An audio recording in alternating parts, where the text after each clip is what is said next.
Good afternoon and welcome to Music Scrap, the musical scrapper.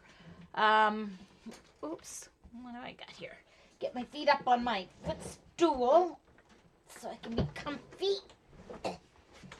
And I'm going to do a watercolor today. You can see in the bottom left-hand corner, it's Murano glass abstract that I'm going to paint. My watercolor paper is broken down from a 22 by 30 size of 300 pound, 100% cotton, whatchamacallit, Fabriano Artistico, I believe, is their 100% cotton. And you just fold it. I should use my metal one along here just to make sure. You just kind of the fibers tear quite easily. You can put a bead of wet along there too to help, but it really, it tears very easily. You don't want to cut it because it smooshes and that'll work for some cute little small, maybe 2x2 thank you cards or gift cards or something for on top of a gift. Oops, I didn't get all the way through that layer. Right there, or here.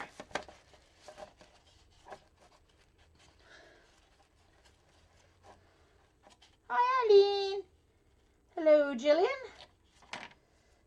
And Norma, I think I greeted everybody else. Oh, Dr. Dot, I don't think I greeted Dot. It doesn't work.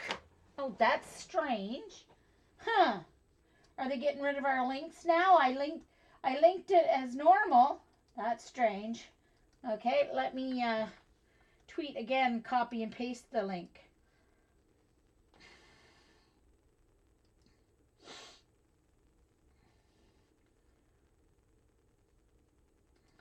Oh, I see that Eileen tweeted me, so that will work.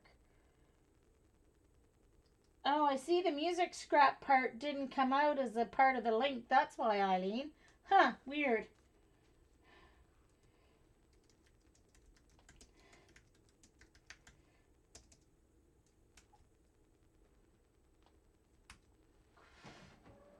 Okay. There we go.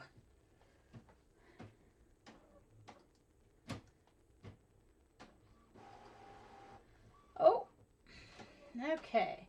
I just saw your tweet. Oh, Norma, I just saw your tweet.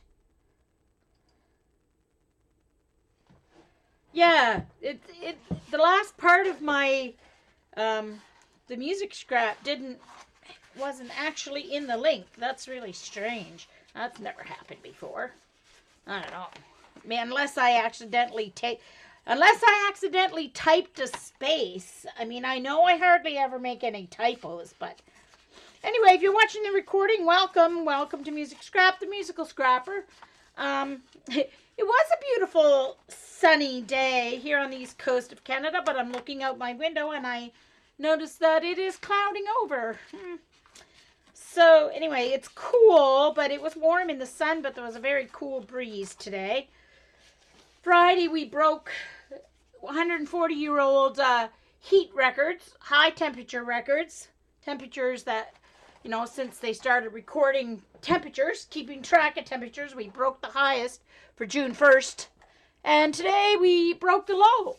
We broke the lowest temperature. There was like thick frost on car windows today. They actually had to get their scrapers out and scrape their window. Now at Dollarama today, I bought this whiteboard. I'm going to try it for my watercolor because it's smooth and it's lighter, way lighter than what I was using. Came with these cool magnets. I guess if I'm doing a small card watercolor that I don't have to tape down, I could use those. But anyway, I'll move them out of my way right now. But here's another purchase today. I actually went looking for an old, an ashtray type of thing. I saw Lindsay Wyrick found some old ashtrays at a yard sale or flea market that had kind of a rippled edge, and they were clear, so she colored them with alcohol ink. But anyway, the ripples hold your brushes perfectly from like rolling around and stuff. So I kind of went looking for that, and also thinking maybe if I found a divided ceramic dish, I would get one with, like, I really like this. This is great when you're working, especially when you're working on smaller paintings where you're not going to need a large amount of color. But the wells aren't very big for mixing large amounts of color. So I thought if I find a divided plate or something, I'll get a couple. And I found these. And they're for like deviled eggs, right? Or some, whatever.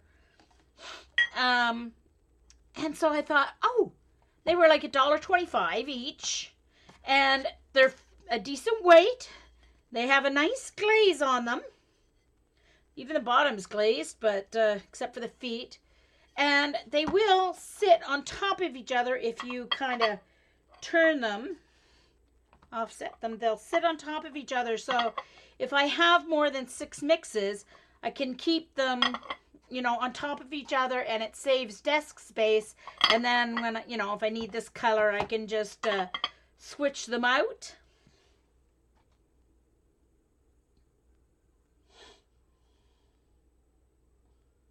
So, and they're nice wells to make a good amount of mix. I mean, I'm not going to do huge like paintings.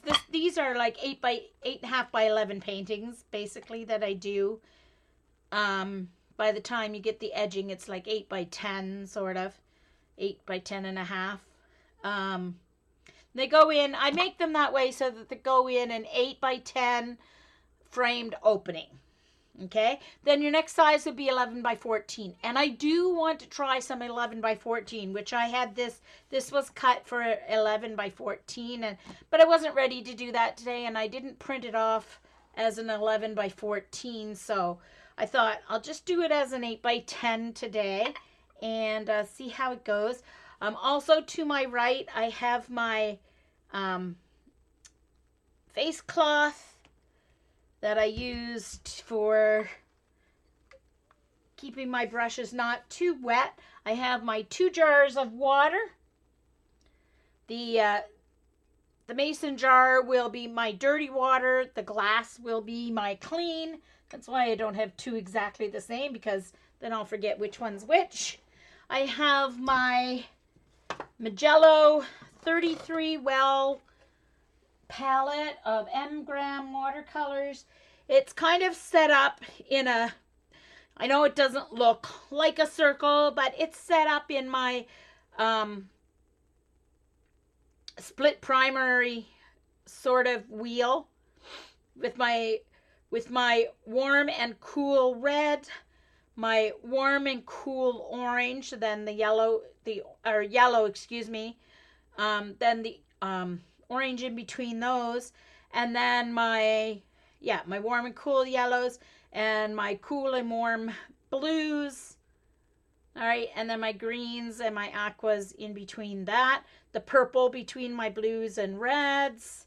Then I have neutrals here. I have burnt sienna, burnt umber, rust iron oxide, which is also here, and I didn't realize that's what was here when I put out another one, but anyway, whatever. And then I have my yellow ochre, which is a neutral in the center, because it's my yellow neutral that you can use with your ultramarine blue. Yes, I have a purple here. Ultramarine blue also, because it doesn't go quite as green in your skies. So if you're doing sunsets or sunrise. Hey, Kimberly. Hello, Bonnie. Oh, yes, I will. I checked on Friday, Dee Dee, and it wasn't in yet. So I will keep an eye out. I'm able to walk to the to my mailbox now, and so I'm trying to make it a daily routine to build up my stamina since I've been so sedentary, but I'm able to do that now. Hey, Josie. Oh, sorry, Josie. We always tweet, so if you're on Twitter, you can tweet there. Okay, so here I go. I have to tape down, get my art tape here. I like to tape this down to give me a nice edge. Along my photo. Along my picture, because I don't do, I know like Steve from the Mind of Watercolor, he kind of does, a lot of his have like a vignette sort of border on the outside where he kind of fades out. But I don't usually do that. I usually do my backgrounds right to like a photographic border. So that's just your personal preference. And I don't do loose paintings either. So even though this is an abstract, I am going to be painting it the same as I would paint it as if it was glass bottles. So I will be starting with my, sorry, I can't talk and do something at the same time. That talent is, multitasking is starting to disappear on me. I will start with my mask. All right. Hello, Lori. I said hi to you early, but you may not have been sitting at your computer, so I shall say hi again.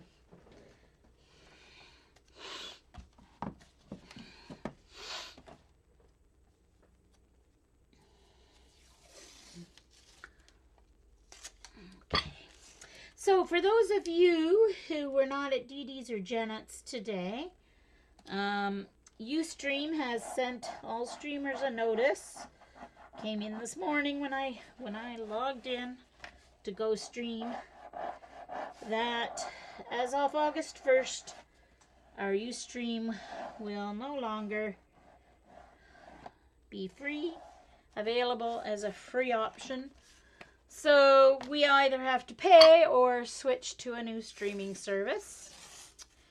And the lowest amount you can pay is $99 a month, and it's based on how many viewers, so it could change. Like, you're not even guaranteed how much it's going to be, because it depends on how many viewing hours you use, so, or how often you stream and how many viewers come to your stream. So, like, for example, Dee Dee often has over 100 viewers at her 2 or 3 streams a week. And I often, you know, I'm usually between 13 and 20 streamers twice a week. So Dee Dee would pay substantially more than $99, I'm pretty sure, because she has a lot more streamers than I do. So, yes, they're gearing towards businesses. So, that's fine. That's their choice. And, I mean, we've been lucky to have, can't be mad at them. They are there to make business, to make money. And, honestly, when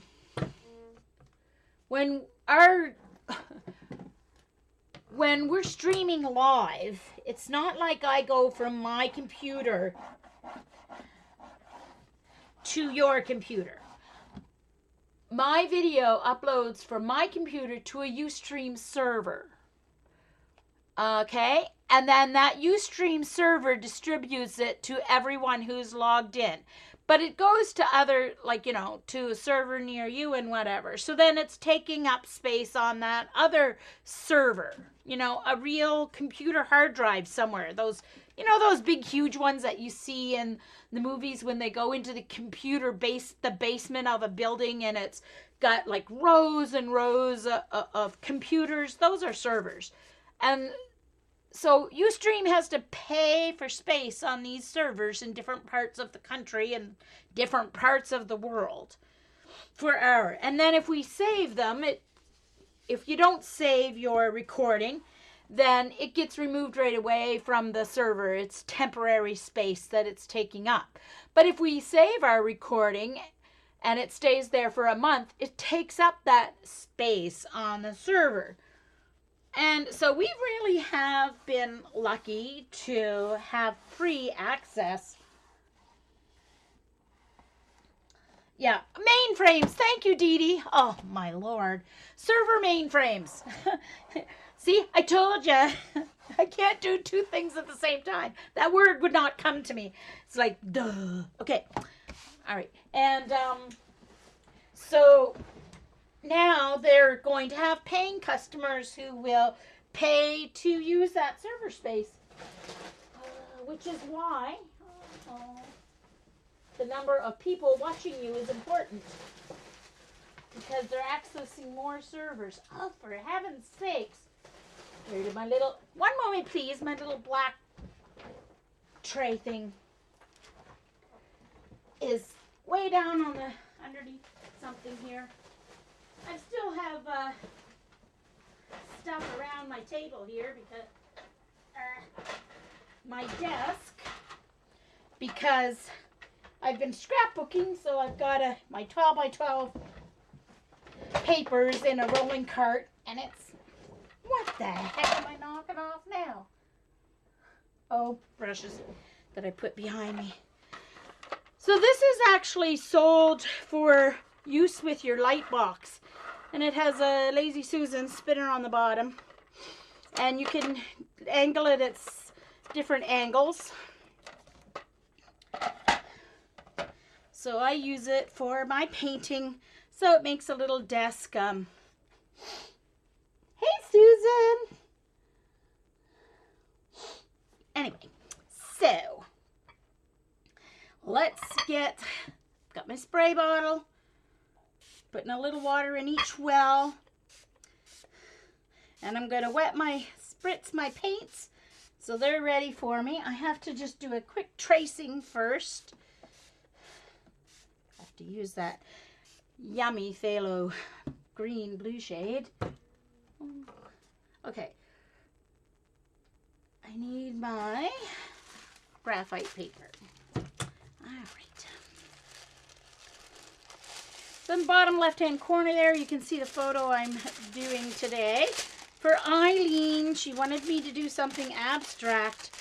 So this is as close to abstract as I get. So it's just for Eileen. No, it's not just for Eileen, but it's for Eileen. All right.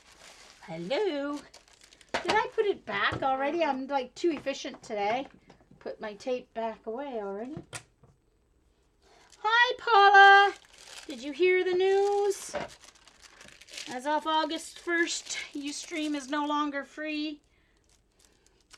So I'm reluctantly, unless Eileen has a soon-to-be nephew who is in the tech industry, and some of the programs he works on have live streaming options. So she's going to see if there's anything suitable for us when she sees him this weekend. But barring finding something there, we are going to have to move reluctantly to YouTube. Now, the only reason I say reluctantly is I really do not like YouTube chat. I don't know. The format is odd. You can't type too many times within a 3-minute period, or you get put in timeout. Every time I've decided to try and chat in YouTube, like, at Lindsay's or Barb's, I end up in YouTube chat jail for talking too much. Can you imagine me talking too much? I just can't imagine how that happens, but it does.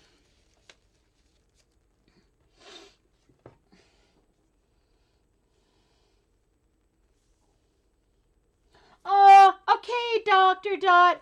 Hi, Joan. Hugs. I'll try not to talk too loud for when you're watching the recording, Joan. Hope you get better soon.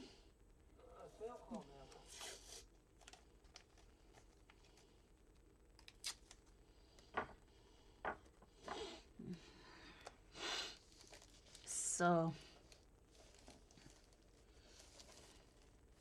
all right. We'll put one piece there. It's not a very detailed to this. I'm just going to do basic shapes so that I can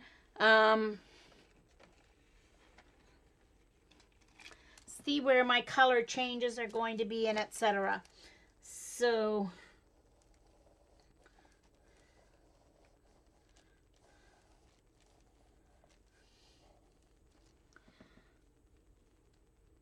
it would help if you put your pencil lead down, Jean.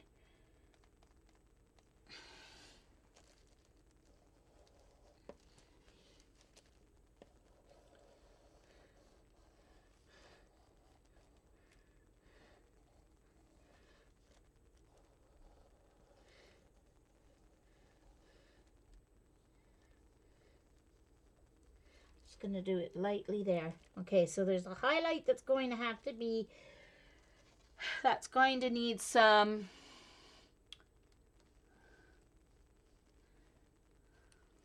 masking fluid. That's gonna, the pure white or very light yellows are going to need some masking fluid. Now, because this is all yellows, golds, and green, and teal, or teal and turquoise, I'm going to do an undercoating of lemon yellow, my cool yellow, everywhere except for the turquoise area. So this turquoise area right here is the only area that won't get the yellow undertone, because as I said on my last painting tutorial, that lemon yellow is the secret to having nice glow underneath yellows, oranges, and greens.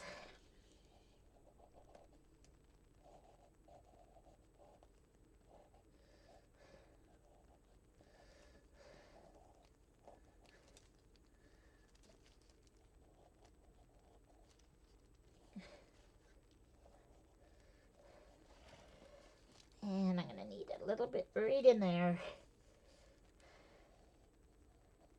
I don't want to draw those. I'm not actually even going to draw those in. I think I might draw this one line in because it's going to have some dark, so I can hide it with the dark. I don't like to, I always end up with smudges on my paper because I lay my hand on it while I'm drawing.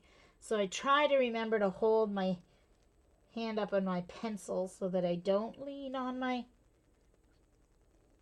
painting, but that doesn't always help. I don't know if this pencil ledge is sharp enough. I hope it is. Those we're going to need.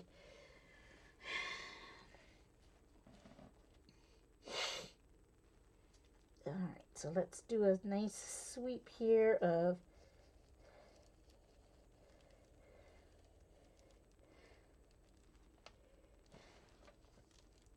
that's totally in the wrong spot. Is my lead almost out or something? It must be. There we go. Oh, no. Okay. It must have broke off and I didn't notice it. Or else I had my finger on it by accident and I didn't know.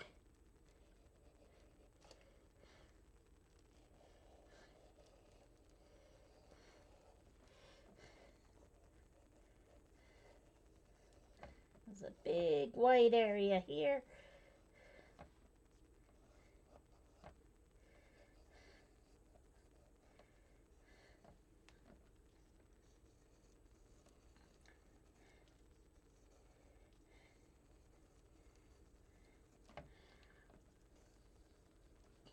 There's a corner obviously on the glass This is just a close-up view of a piece of Murano glass.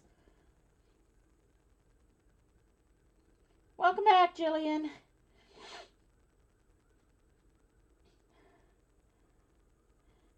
Oh dear.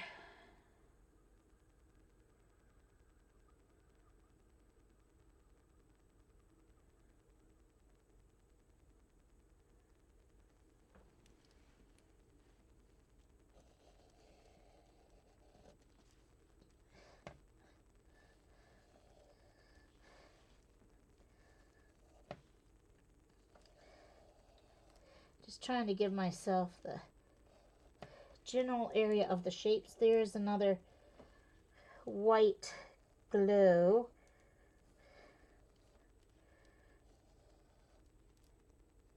Okay, I think the rest I want this shape up here so I don't mess it up. And this reflect, that's a corner, so I want to be sure that's accurate. And right there. So I think, let's just check. I'm just going to take one side off here before I take everything up.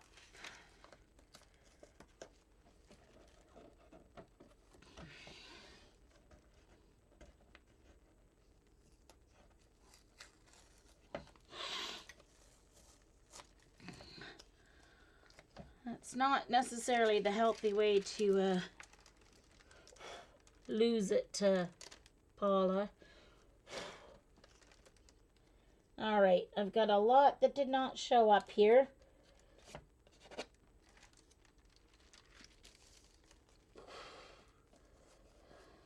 Alright,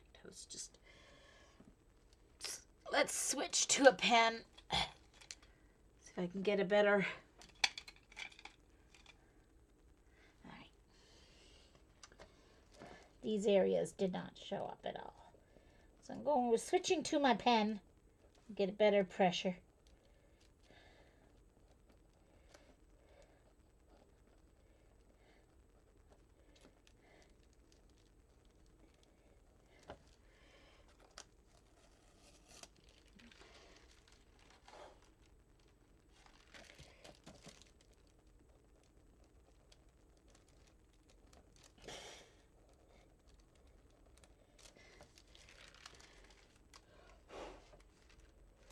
Okay, this line did not show up, and it's a corner, so I really want it there.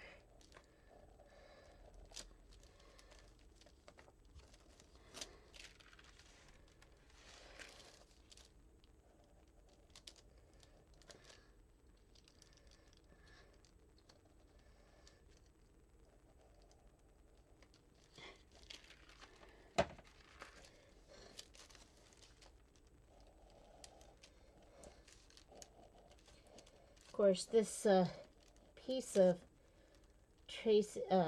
graphite paper has been used a lot too, so it could also just be ready to may not be much graphite left in spots.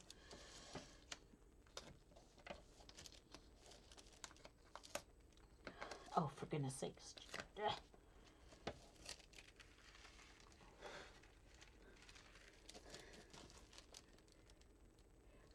By the way, I'm not using my light box because with this 300-pound paper, it's too difficult for me to see. Alright, so my round showed up there. Did my bright spots? No, my bright spots did not show up. That bright spot and this one. Okay. That one showed up.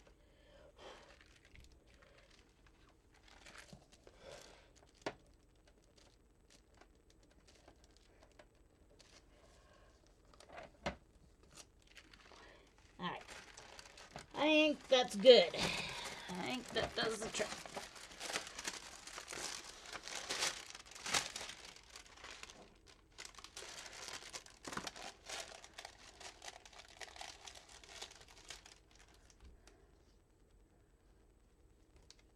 Oh, rats, Paula.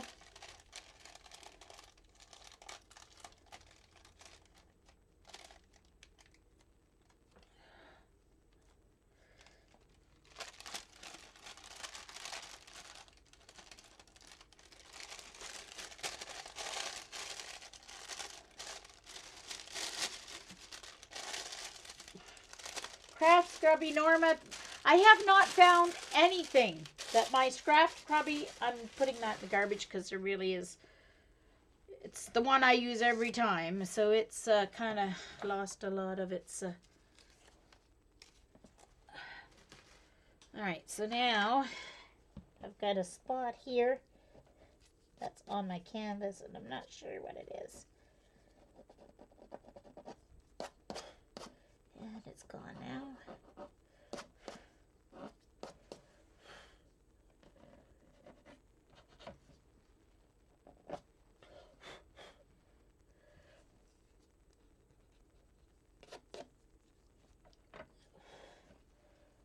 Some lines are a little too dark,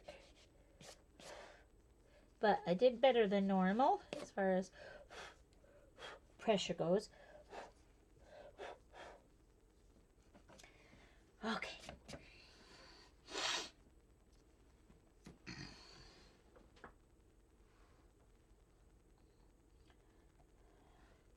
Yes, Eileen, and I ordered it, so Paula needs it too.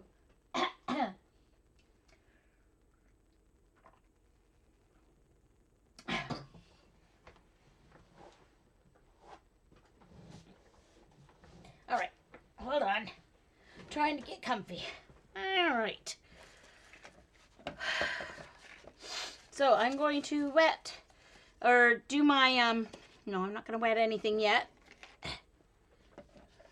I need my masking fluid. Did I put it back here? Yes, I did. And I've got my little lid from something or the other here.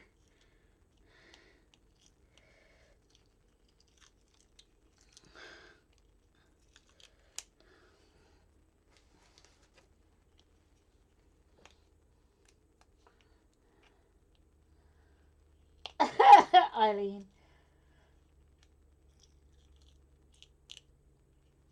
Ah, where's some white cotton gloves, Norma? Pretend it's part of your limousine driver uniform.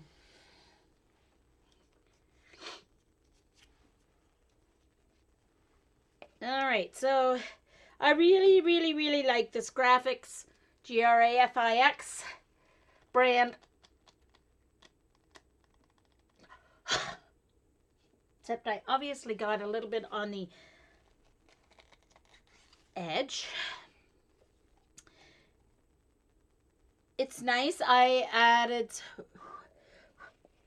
Maria Rexanieva. I'm sorry, I don't know how to say her name. She's Polish, I believe. Or Russian. No, Polish, I think. Anyway, she's a watercolor artist on YouTube. She showed this one day and I was like, oh, that's brilliant. Put a little bit of watercolor in my liquid masking fluid so that it has a color so that I can see more easily where it's going down on my paper. Because with my vision issues, it was hard to do the white on white. Now, once again, this is 100% cotton Fabriano Aquarelle. No, studios are 25%. I can't remember. Anyway, it's the 100%, 300 pound cold press watercolor paper. And oops, I have my clay shaper brushes here. I have 3 different sizes. I have a small flat one, and that does either thin lines or like lines this way. And then I have a small round one and a medium-sized round one. So let's do the large area here first.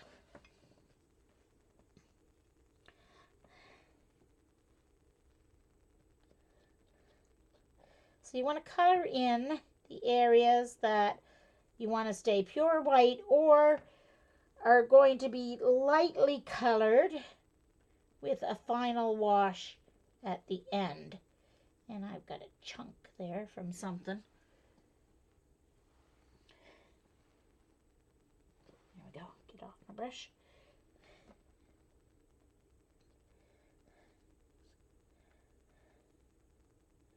So you kind of just dab it on, and you want it to be solid, especially on the edge when it's a large shape.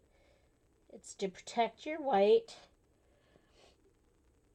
You can use your old paintbrushes, but you have to rinse them off really well, and it dries fairly quickly. So that's why I like these clay shapers, because they're silicone, and you just wipe them off and go. No chance they're going to get damaged. But I like this particular masking fluid. I like it better than the Winsor & Newton. I had the Winsor & Newton. First of all, it dries much more quickly, and you can use your heat gun on it carefully, not too close, but from a distance, and you can use your heat gun to dry it without it then later ruining your paper when you pull it up. So I'm putting a decent coat on this area here just to make sure that, because it has to stay pure white, so I want to make sure I get the edges done really well here.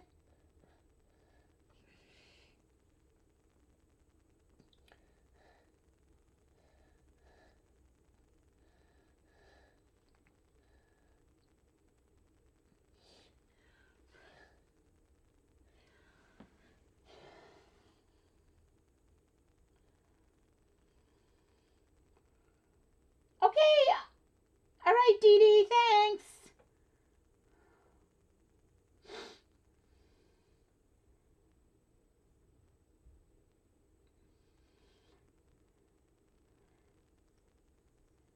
Oh, is that the one, Paula? Ah.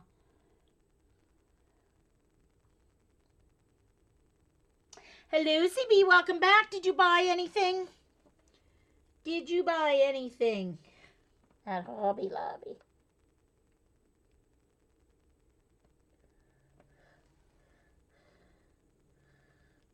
And every now and then, you have to take your tip, and after doing that large area, I'm going to take and dry it off, because the initial layer will go on, and then it's hard to get any new on your tip, because if it's filled with old dried stuff, then the new stuff won't stay on your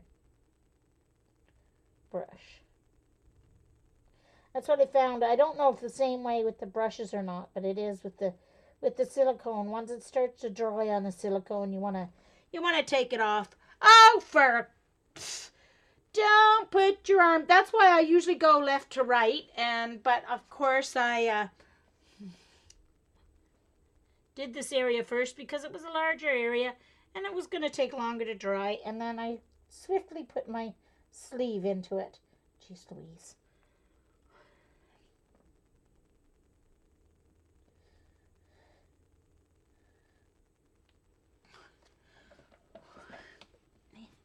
So I'm going to turn it upside down, which I should have done in the first place. Where's that other spot? Oh, right here.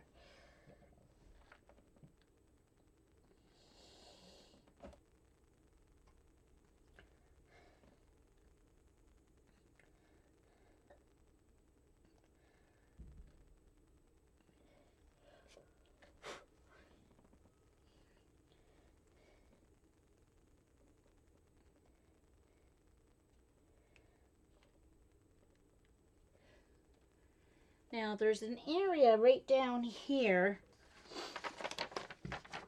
that is light, but it's going to have a little yellow into it. But I'm going to mask it off until the a moment. Until the final layer. So it can stay light. So I don't have to worry about staying away from it. I'll do a final glazing layer and add the little yellow to it.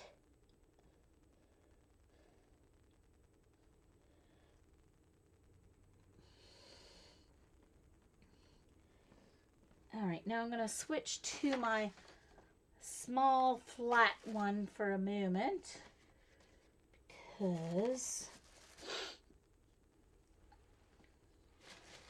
I don't know what I did with my baby wipes. See, I'm already starting to lose things. So I'm going to switch to the small flat one because there is an area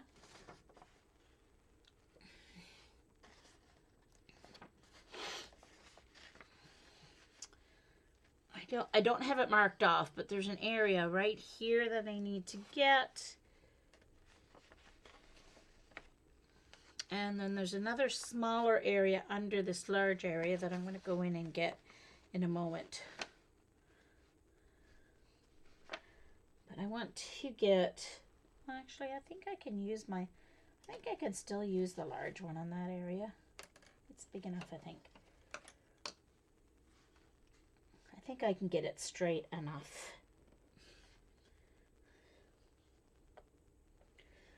Oh, I don't know. I think I'm going to do the initial line because it is a very straight line here.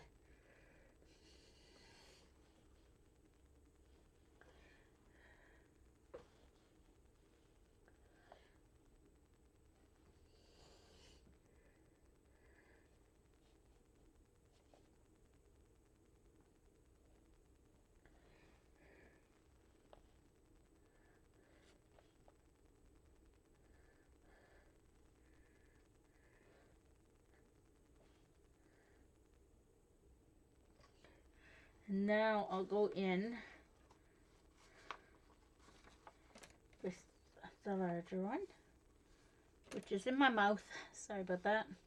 I know, not supposed to talk with my mouth full, but that's, at least I'm not going to spit out food. I'm only going to spit out a paintbrush.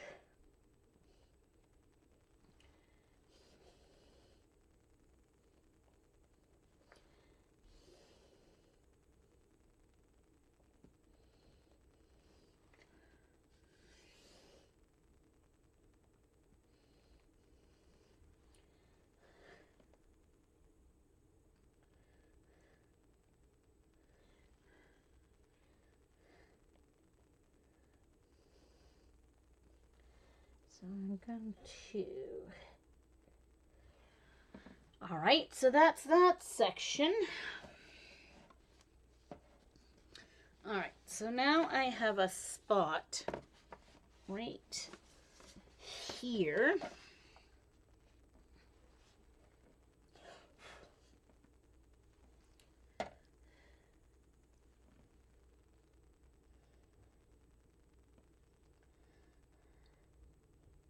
I can barely see my line here. Oh. I need to get the gook off it. I'm not working fast enough. My stuff is starting to dry in my holder here. Oh, wrong one. Gotta get my smaller round one. I gotta start working faster.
Okay.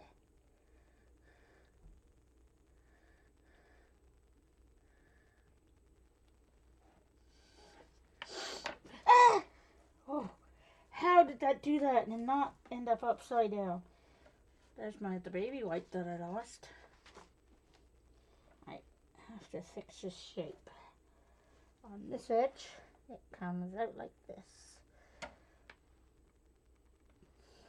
Alright.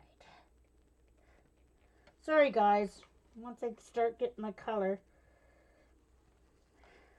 Fast forward if you don't want to watch it real time. I don't edit this when I upload it from YouTube. Or from Ustream to YouTube, I should say.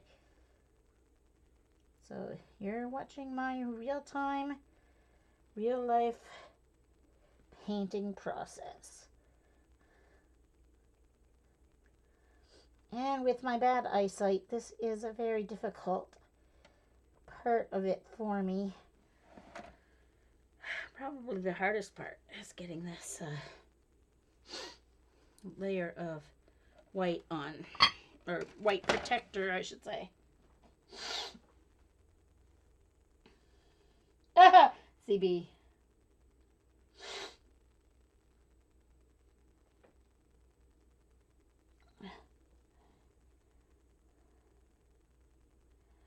No, the photos from Paint My Photo.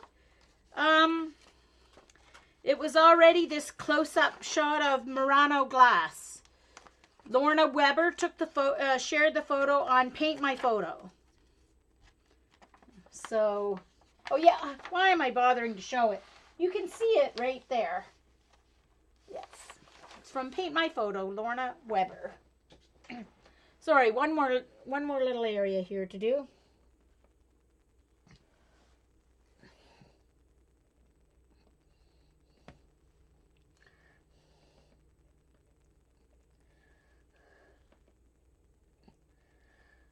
There's some gaps in there, so I'll just have to be careful when I get in this area to make sure that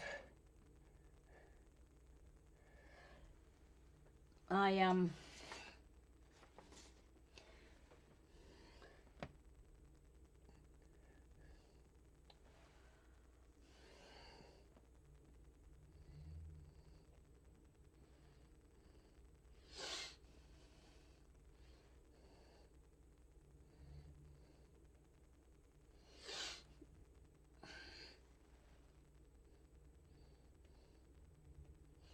there's a point down there that I missed on this shape here.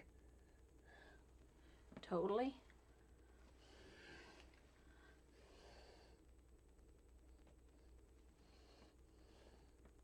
That's okay. There we go. All right. I think that's my whites that need protecting. Okay. All righty.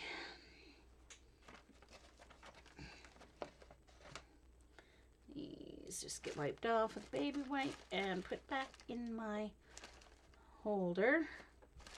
Putting my graphite paper back away before it ends up all wet.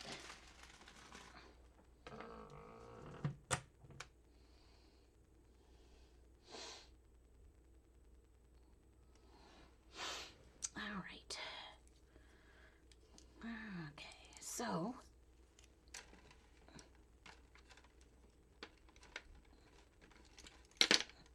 all right. So, yes, I'm too fussy. This is abstract, but I'm not painting as an abstract because, you know, I don't do that very. Okay. Sorry, grabbing my heat gun. Heat gun! Paula.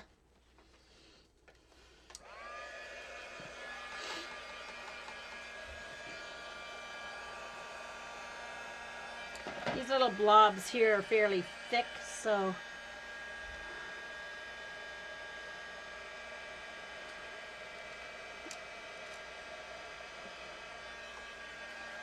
sorry, I wasn't watching what I was doing and I got a little close to my paper.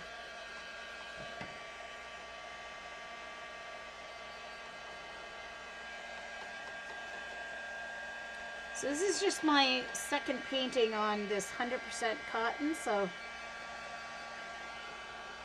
we shall see how nice it turns out. At least there's no background to worry about. The background is the painting.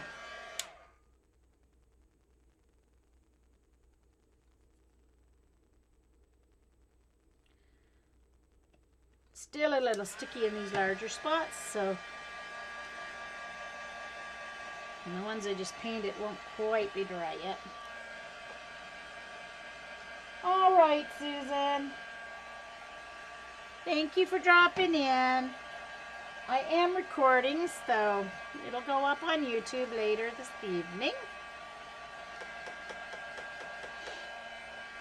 I think I'll just from now until August 1st, I'll just download them anyway and then upload to YouTube. Granted, they're on YouTube, so it's not like I have to keep them on my hard drive too, but they are space hogs. Well, I wouldn't keep them on my hard drive. That would slow down my computer. Keep them on my external drive. Okay. I have a Ustream folder on my external drive that have some of my older Ustream videos from before we could upload to YouTube.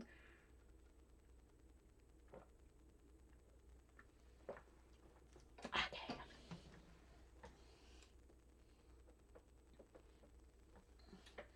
All right, let's make sure I'm in the shot here.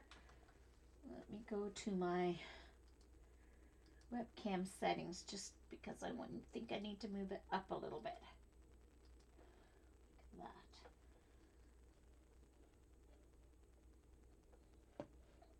There we go. And oh, Paula, if you're still there, I found these at my Dollarama in the glassware aisle where they have the plates and stuff. They're for like deviled eggs or whatever. So they have 6 nice little wells. They're quite deep. And they're perfect for making like larger mixes. That rose palette's nice if you're doing, you know, smaller pictures or lots of smaller detail. So I got 2 of them. And they'll sit here stacked on top of each other. They have little feet on them. They have little legs. So they'll stack on top of each other without like schmooking into the other paint. They're made that way so that the devil eggs can. So I just thought I'd let you see that since you were late. And CB was actually late too, so she may not have seen it either. All right, so I'm going to start. Let's mix my paints first before I wet because I always forget to do that. I get my background all wet and then it's like, ugh, I forgot to mix my paint colors. All right, so I'm going to need phthalo green blue shade. That's it's Viridian, right? Phthalo blue. Phthalo blue is this beautiful green that's here, and then cobalt teal will be for this. Well, I call it turquoise. It's more of a turquoise to me because it's more blue than green, but I guess it's your own vision there. But there's also some bright greens in here. A little bit of olive. Now that olive green comes from layering the bright green over some of this yummy burnt orange. So, but my first layer is going to be my cool lemon yellow so that all these glowing areas will glow like glass. So you do that with lemon, and I'll put the lemon everywhere except I'm going to have to test this teal area, but I'm definitely not putting it under this the cobalt teal area, but I may put it under the phthalo green area. I'll use one of my test strips here to see if I can put the lemon yellow under that or not. So let's mix my colors. I don't have to mix any darks today, so that's nice. All right. Now, the other thing I bought today at, I was forever putting my brushes down because you have to lay them like this till they dry. You have to lay them flat. So I was laying them on my desk and they've been rolling around and ending up on the floor. So I bought this tray that's long enough for my brushes and it's up here on my ledge. That's going to be my mixing one. I'll use this for my mixing brush, my number 5. So that'll stop them from rolling around off my desk and whatever. So I'm just going to move this while I'm mixing so that I don't, so you guys can see me mixing my colors, but I'm not going to splatter all over my painting. All right, so here is my phthalo green blue shade. How yummy is that color?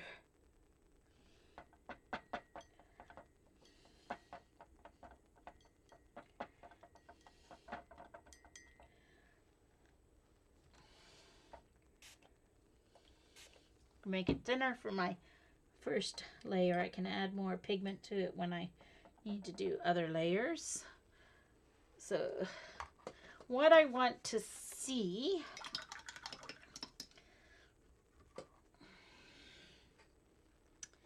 is I have to clean my lemon yellow. It's got a little golden yellow on it, so I'm just going to clean it off some.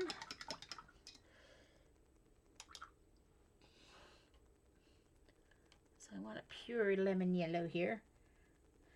And I'm going to need a decent amount of that.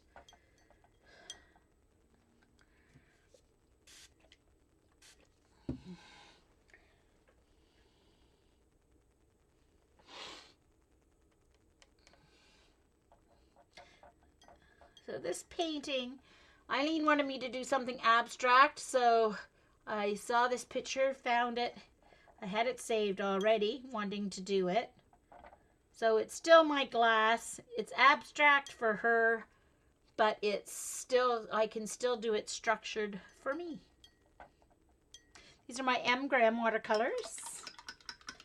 So of course they wet quickly and nicely and easily because of the honey in them. They stay tacky basically. I'm making a very, very big mess here because this is not flat, of course.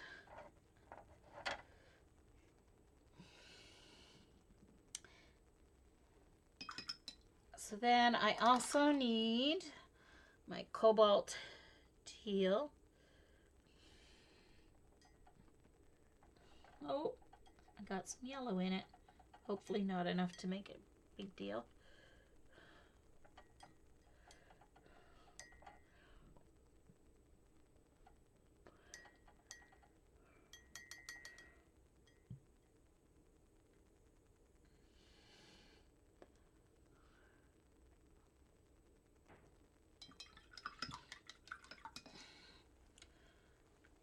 A little bit more water in that one. All right, then I need my bright green. I think what I'm going to do is I'm going to, because I need some of my bright green. Put it in the middle. This is permanent green light.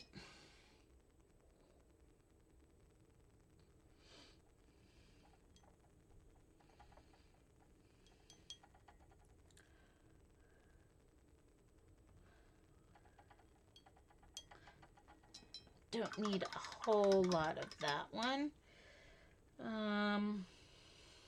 Okay, so I'm going to need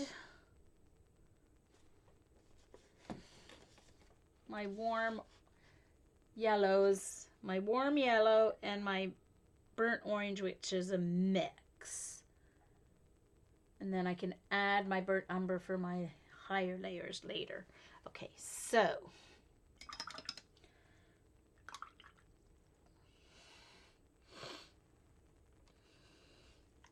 needs a little more. So my warm yellow is Oh my gosh, I looked this up and everything. Oh,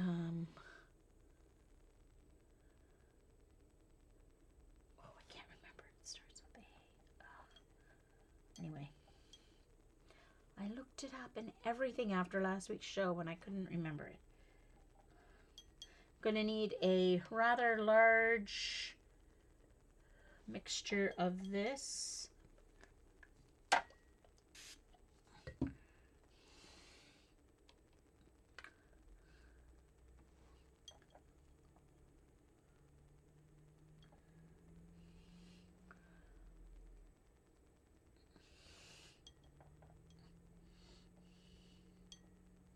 I know a lot of you guys think I make my life hard by doing it this way, but too bad. It's my life. It's my painting. I'm gonna do it my way. Just like Frankie. Well, actually not just like Frankie. I'm not gonna break the law.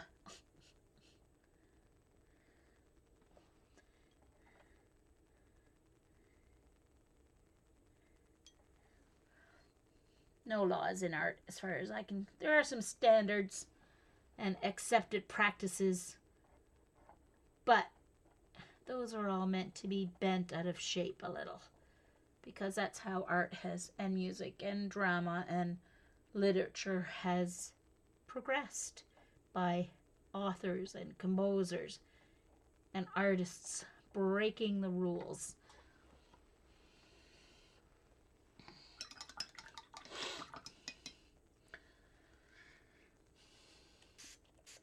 Alright, so now the other large one. I think I still need more of that, but anyway. Let's see. So now the one I have to be careful about is this next burnt orange one, because I have to start with the correct color. So off the lighter color, and then I can add more burnt umber as we go with each glazed layer. So I just want to have a little bit of burnt umber in it, and for the first layer, just to tone it down.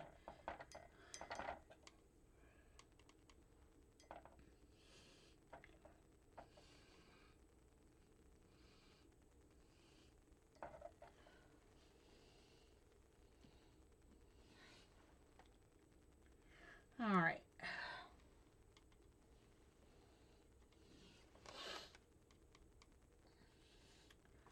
All right.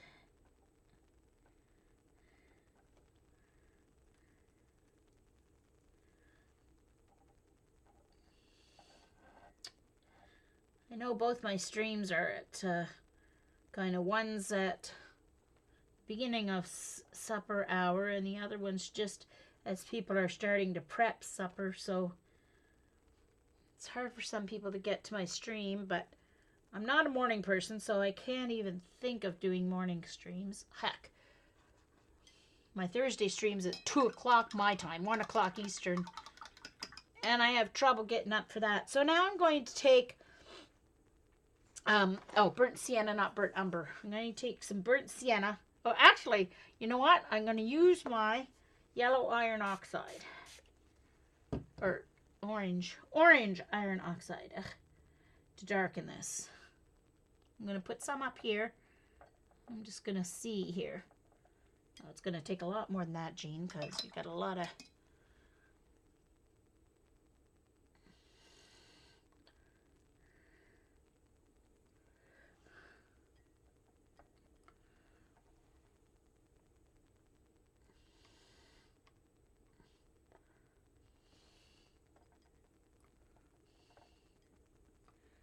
So I want to just take that bright orange color out of it, and then a little wee bit more will darken it to the first layer of color.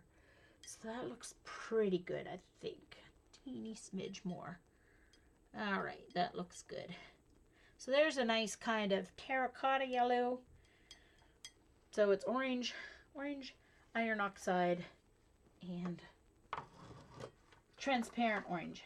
Yellow oxide, orange iron oxide. Sheesh, I keep wanting to say yellow.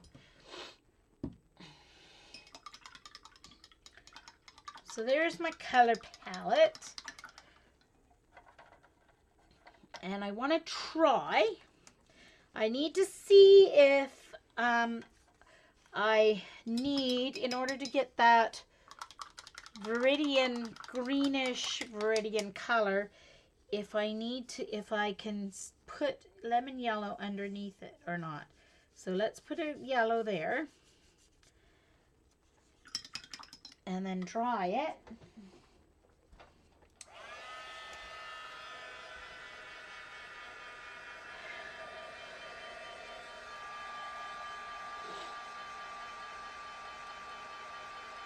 Judy.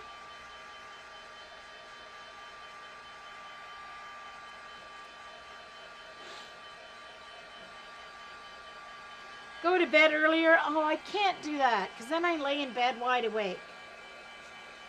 See, my antidepressants have helped my insomnia. However, I still cannot go to bed until I'm ready to go to sleep.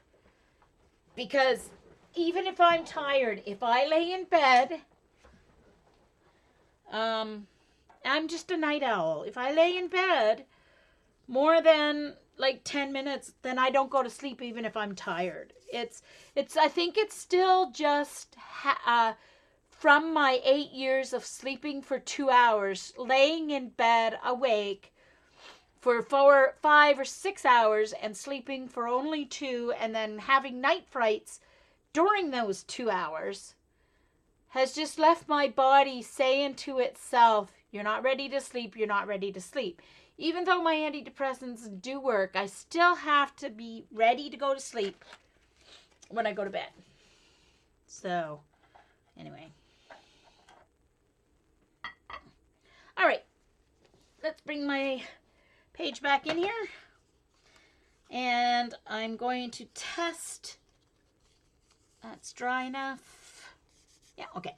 So let's test and see. I guess I shouldn't have brought this over here. So I want to see if with the phthalo green, so I'm going to start off the page, off the color, and then see what I get when I go. All right, so that gives me not the right, so it gives me a bright green. So,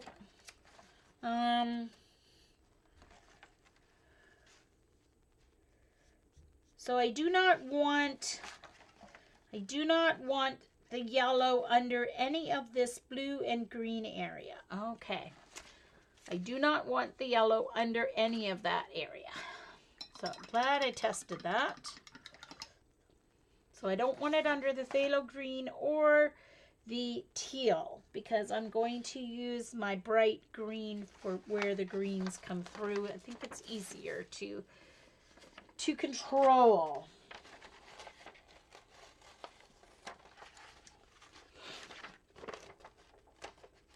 But at least I do eventually feel like I need to sleep. CB. And I don't have night frights when I do sleep. No more night frights.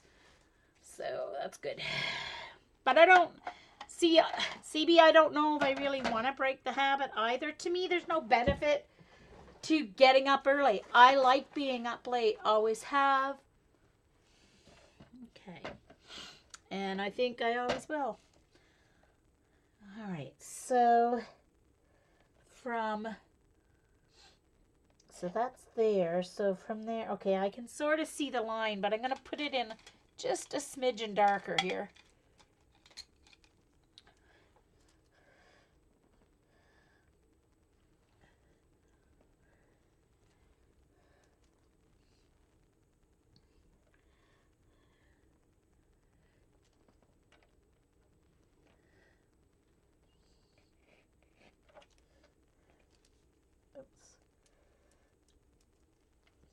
I lost the line down here. So I'm just going to... Okay. So that's where I want to stay away with the lemon yellow.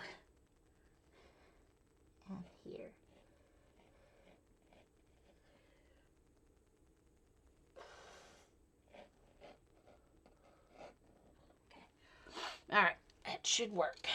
You should be able to see that.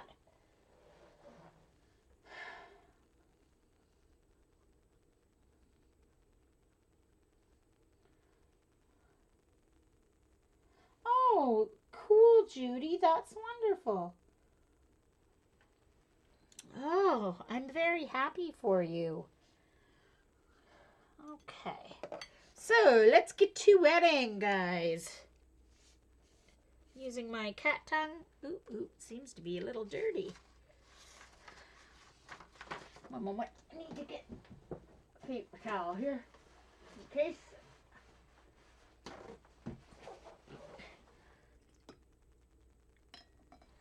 Looks like I didn't thoroughly get it cleaned after last time I used it.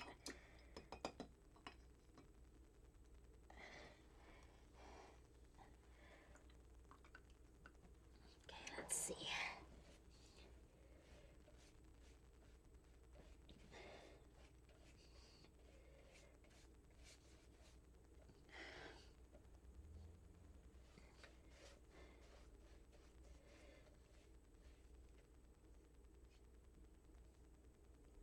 Okay, so I'm only going to wet up to that line here where my blue, my teal, and my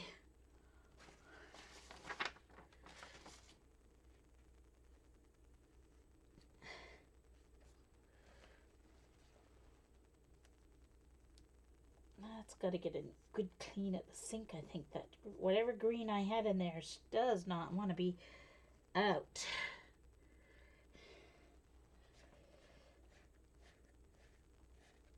I like my first layer to be wet and wet usually.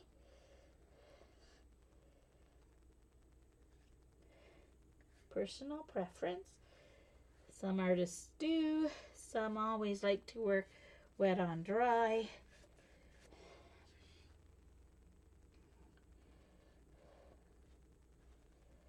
And you want to try and get your paper equally wet all over, and with the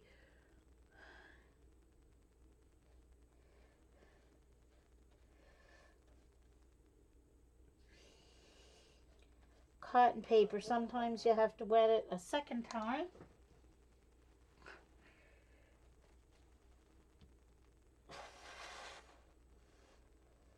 Got it pooling here at the bottom, so I'm just going to pick it up because it's a little, you don't want it to pool, you want it to be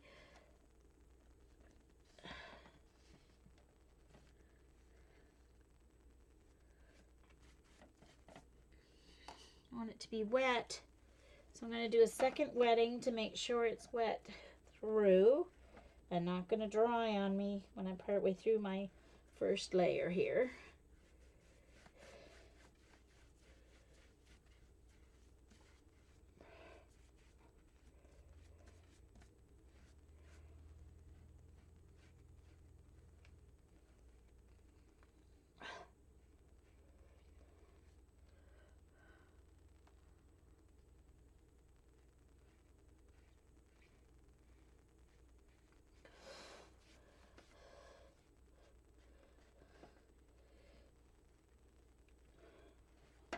All right.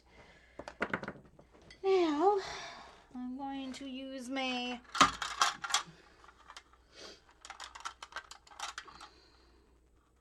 large round brush. It's a Zen, and it's 11. It's my largest round that I have. All right, so lemon yellow.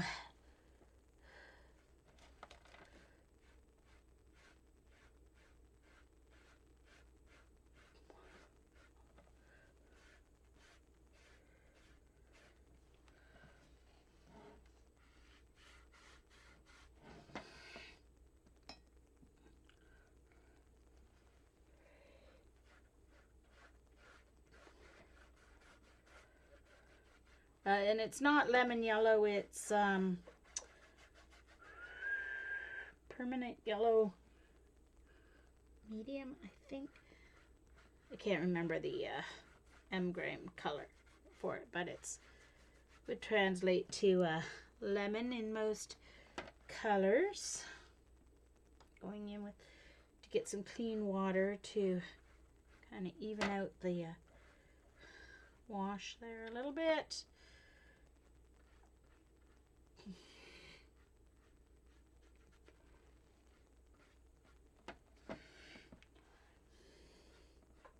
I know it took me a long time to get to this actual painting stage, didn't it?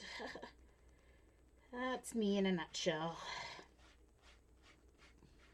Prep, prep, prep.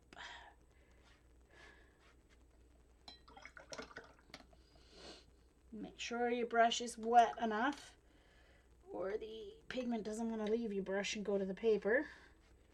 And you also want to make sure it's not too wet.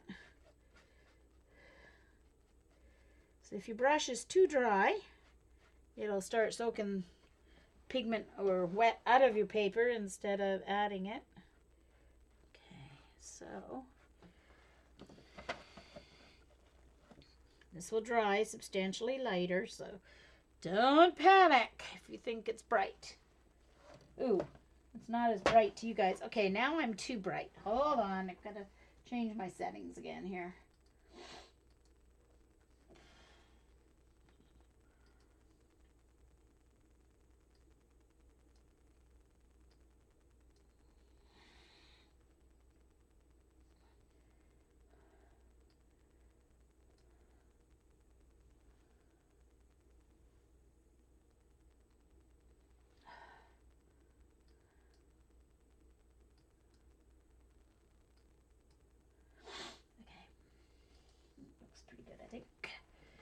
So I'm going to go with heat gun.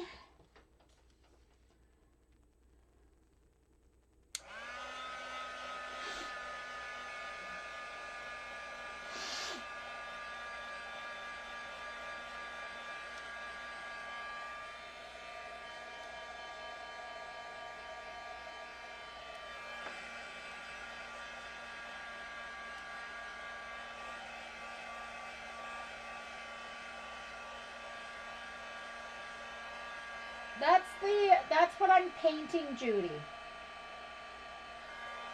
That is what I'm painting. Abstract Murano glass. So it's a really close-up shot of some Murano glass vase or something or the other.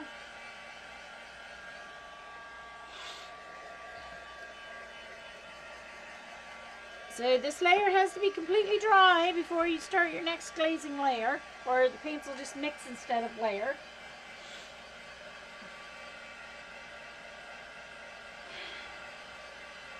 Time for some lemonade. Excuse me. I make my lemonade just with a little bit of real lemon juice and some stevia.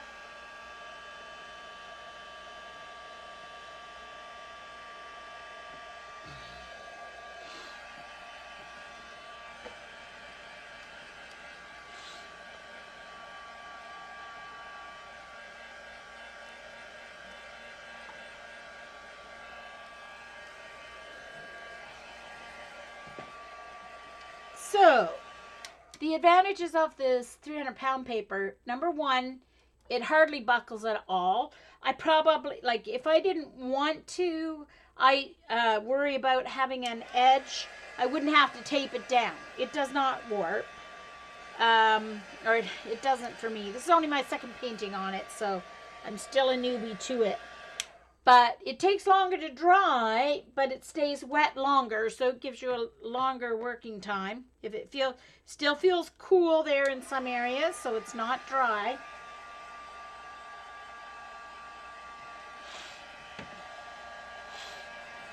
So those of you watching on YouTube, scratch forward, fast forward through this part of the stream if you wish.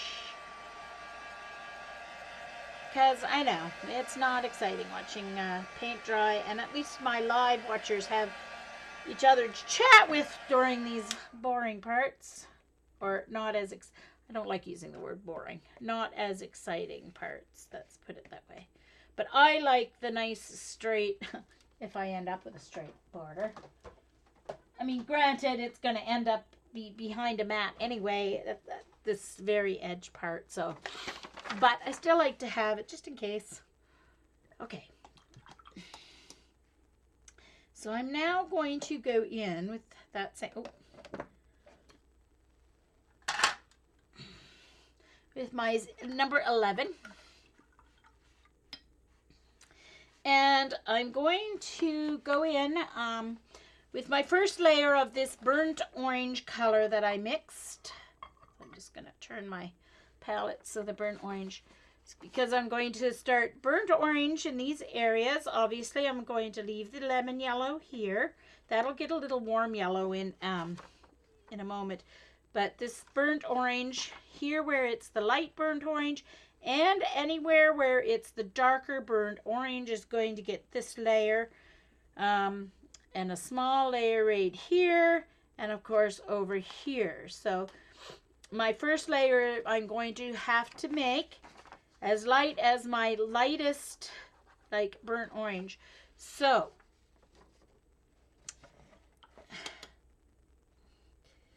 I need to make sure as I'm going here that I use enough water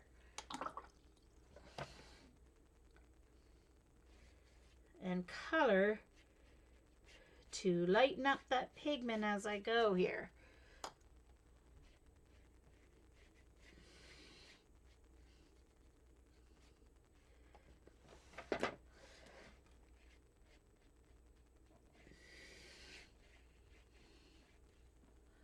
So I'm trying to go with my brush in the directions that the paint shapes are.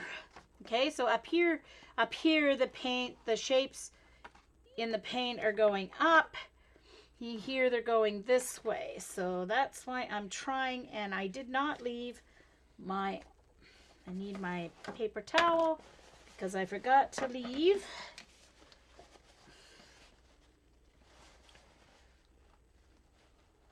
So gotta pull it out.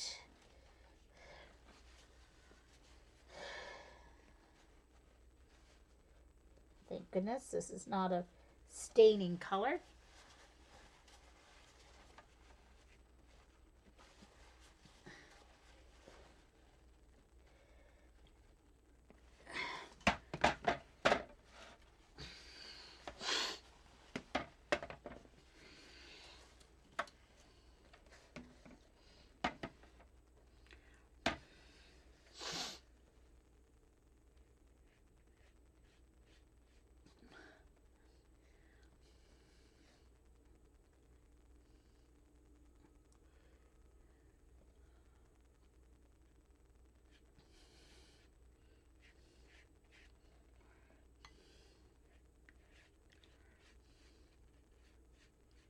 So now I'm doing wet on dry.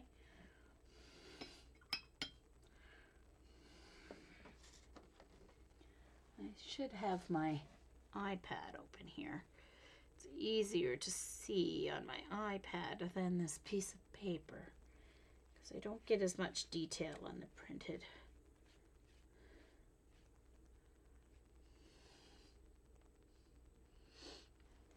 And I need to pull out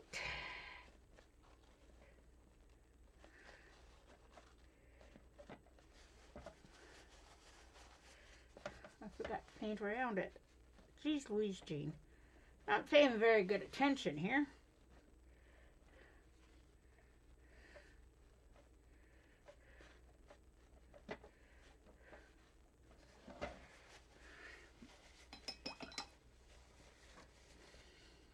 Just a moment. Need to try and get right back to the lemon yellow in this spot. So I'm gonna I can put more back in, but I've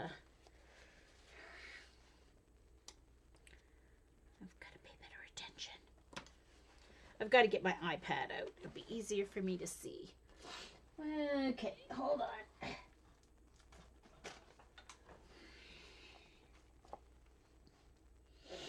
Okay, so not in there, Jean. It's on your computer. So I have to go onto my computer desktop. I can do that with my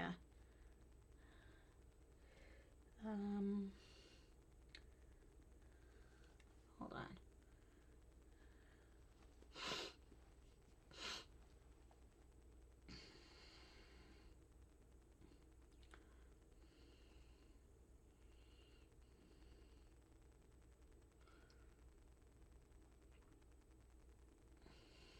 How come these are not in order? That's annoying.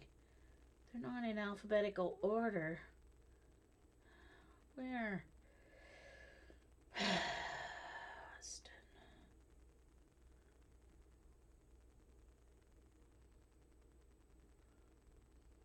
Why are they not in alphabetical order?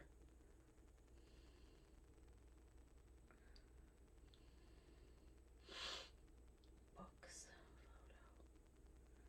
photo. Oh, watercolor stuff. There it is. Watercolor.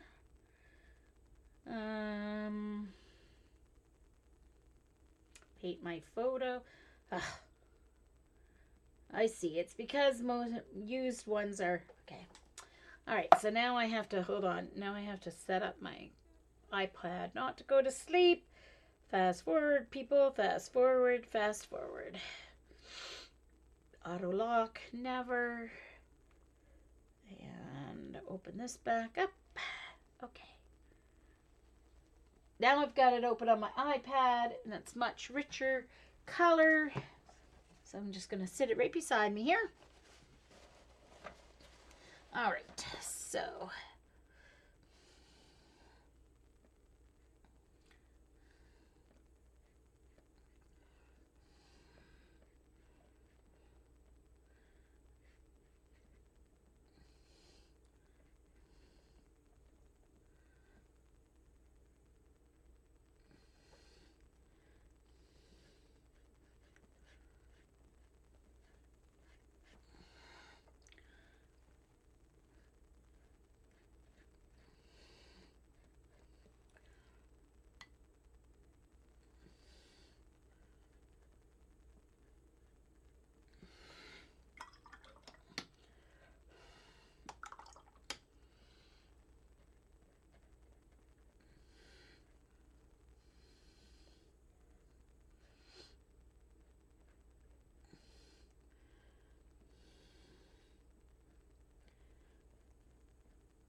need to pull up a little wee bit of that color, and then it goes into the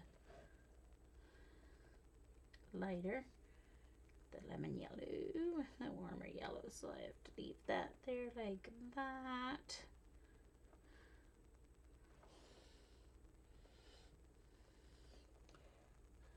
And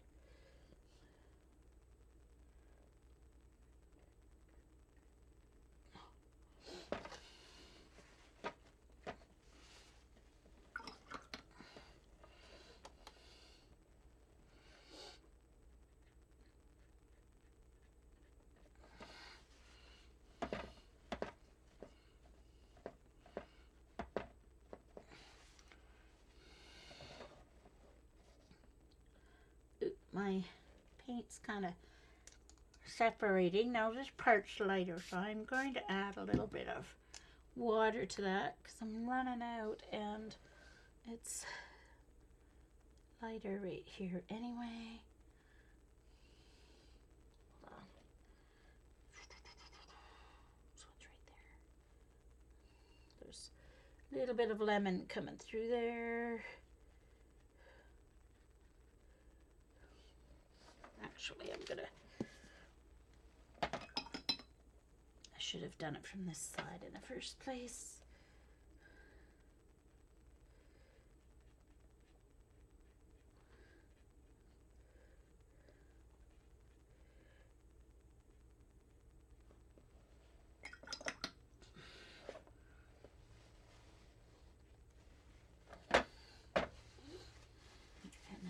bring out the color here because it's a very faded, muted version of that color in this spot, but not here. So I'm going to create this shape here.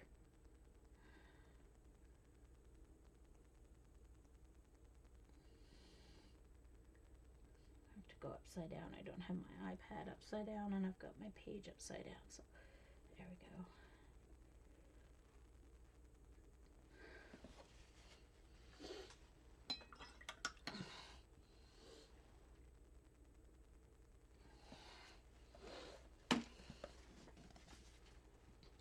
Alright, so for right now, all of this bottom part is a muted version of that.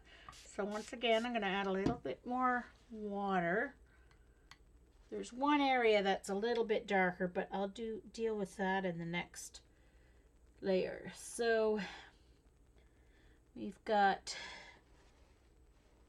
this line right here. So that delineates actual shapes. It's like a corner of whatever this is a close-up of. So this goes this way.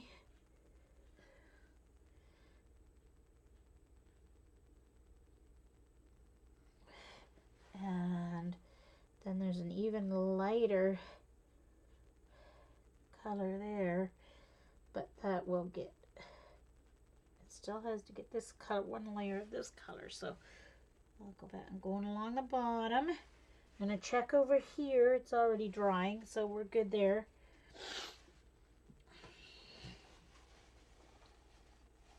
Hi, Dad. Hey, Helen. Thanks, Judy.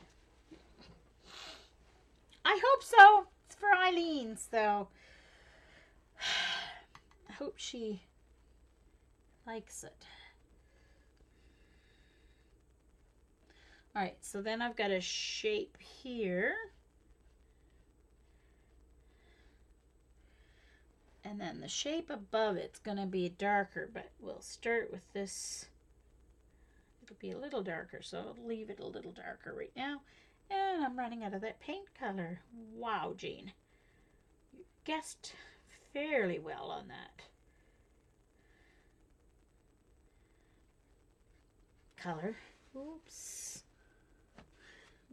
That's okay, because there's actually a little bit of that brown up in that section, so that's okay, actually. I still want that line to be there, though, so that I don't miss it on my next round.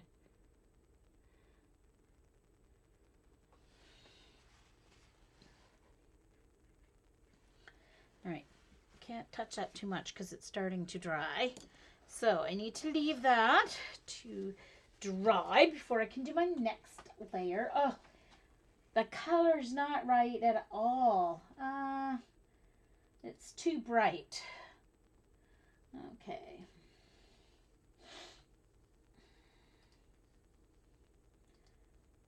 I don't know if my light shouldn't be changing much because my blinds are closed, except there's a little crack of light coming through between two of them because they kind of got schmooked. They're smushed.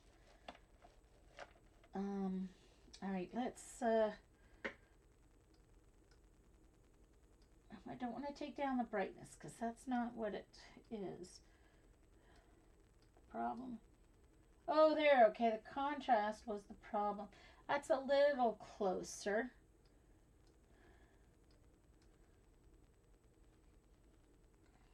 It's not really quite close here.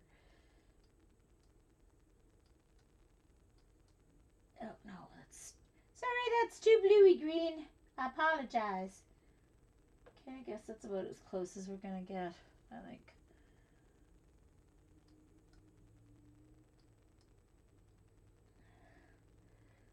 Oh, that might be better. But it's better as far as the color, but it's not as good for the glow. So let's kind of get in between that. There we go. Let's do that. All right, so I have to mix. I won't do the heat gun until I mix more of this. I need to mix more of this orange and orange, my permanent orange and my orange, transparent orange oxide, iron oxide, orange iron oxide. Yeesh. So orange first. Oh, and there's way too much.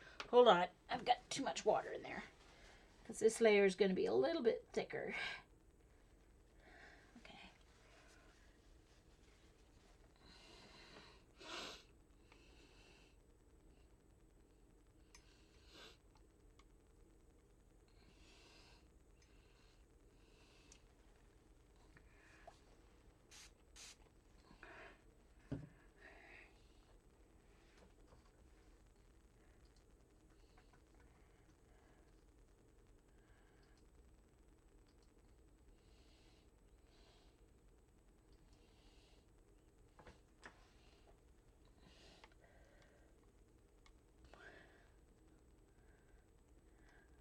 Well, when my cousin was coming to clean for me, if it was a cleaning person other than I couldn't have had a cleaning person other than my cousin come.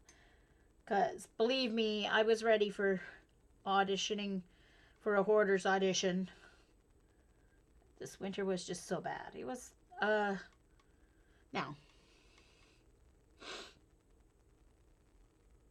of course, unlike hoarders, I wasn't collecting stuff because I couldn't throw it away because I was attached to it. It was just, I had an issue getting out to the garbage. Not to mention the snow and ice for me to try and walk on with a bag of garbage. But just not being able to move. But the miracle of cortisone. For a few months anyway. I don't know how many months we're going to do it because I know cortisone can be an issue with retaining fluid. So, of course, with my lymphedema, I don't want that to be an issue. So, it's kind of like, So we have to decide with my doctor.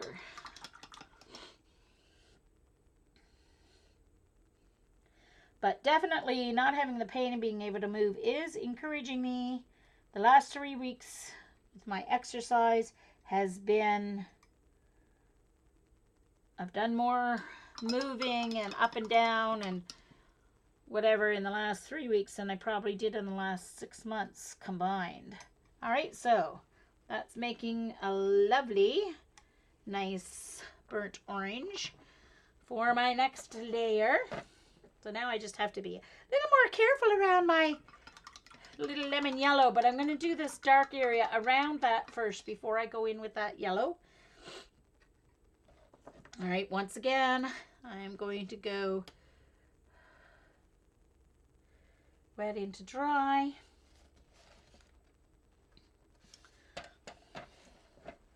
Now, I have some shapes up here that I have to start worrying about up in this corner because some of those areas are now as dark as I want them to be. So now I have to go in around those shapes, but there's also glow coming through right across here. So I also have to go in around that. Oh, I think I'm going to have to use my smaller brush because, yeah. I'm just not comfortable using large brushes when I'm doing my stuff because that's just not the way I like to paint. I'm not a loose painter.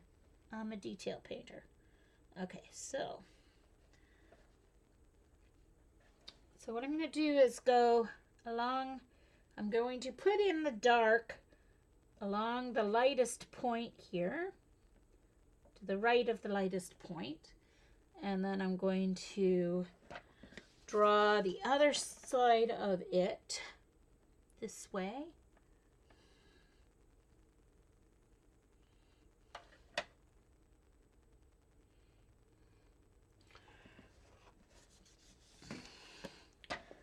So now, oh, shoot, Jean, what are you doing? Messing up your own, oh. What you set up, silly girl.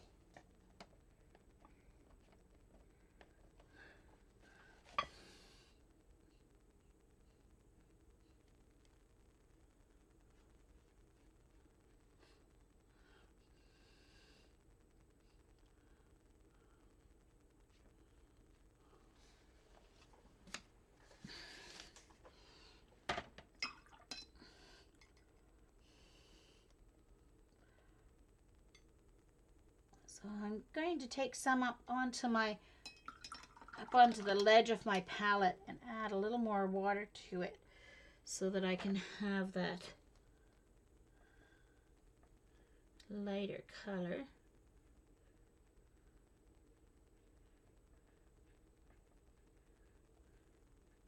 And then I can take the darker and go into it here.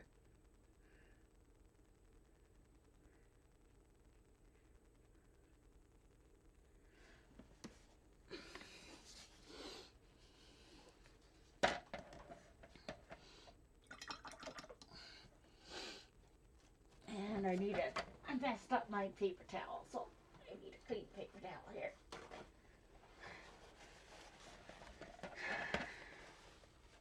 I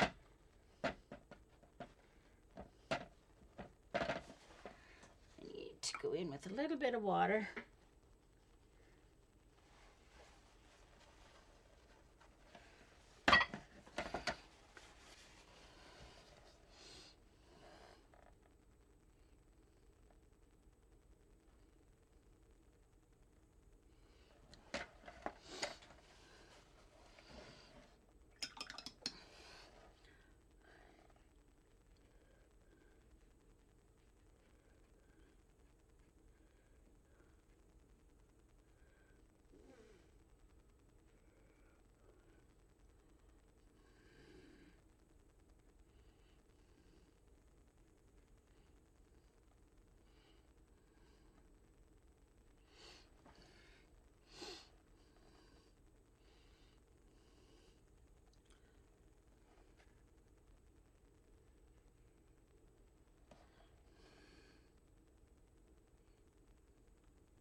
Oh, now, Paula, where would she ever learn to treasure things? Huh. I wonder where she would have learned.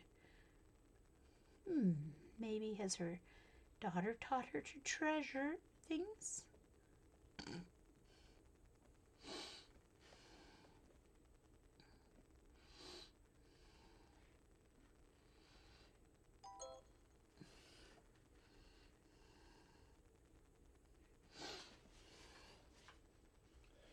I was like, oh no, I've got spots on there. It's like, oh yeah, Jean, duh.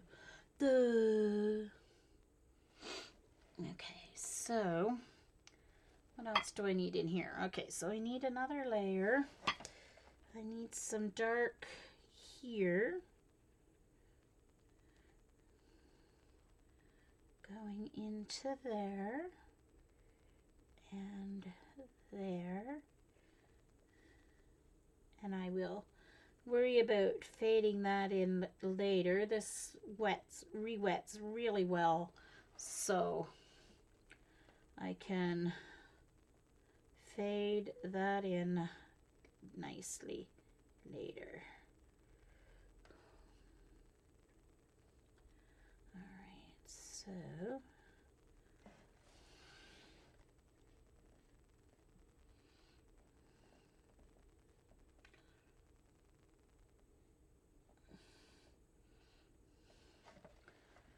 I think I need to switch to my larger one for a moment here.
So I'm just pulling up a little bit of that layer.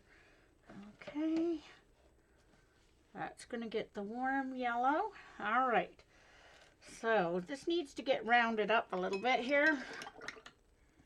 And for this next one, I need a little bit more of my oxide into this.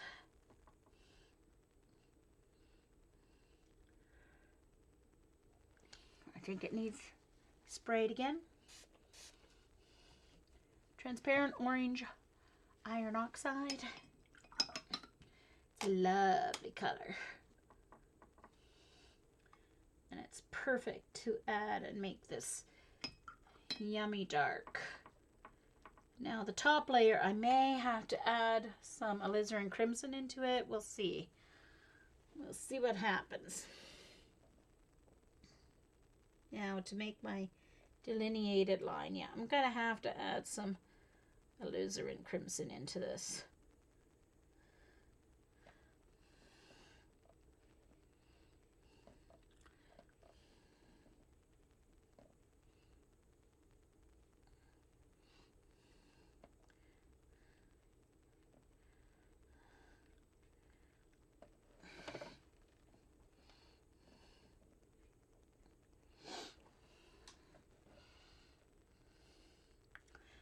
My next layer, I'll have to add some alizarin crimson to get the red tones flowing in it.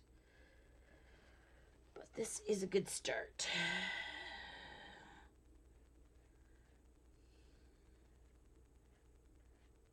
I think before I do that, I'm going to have to buff up my yellow, my warms and my cool yellows first, though.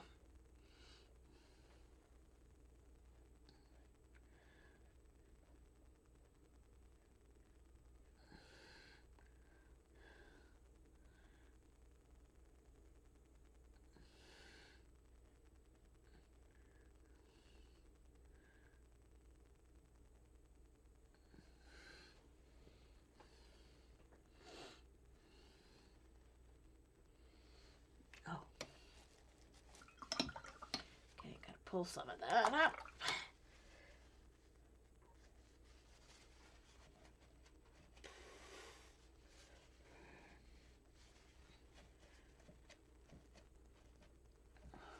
That is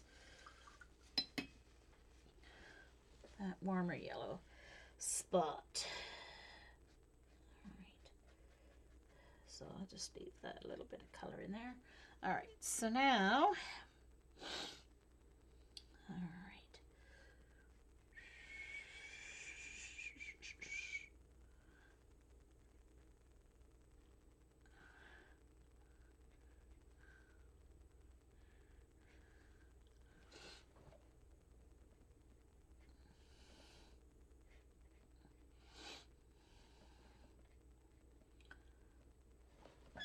All right, so I need to make this line a little more obviously, and then it turns straight. Okay, so here it turns into an almost straight line.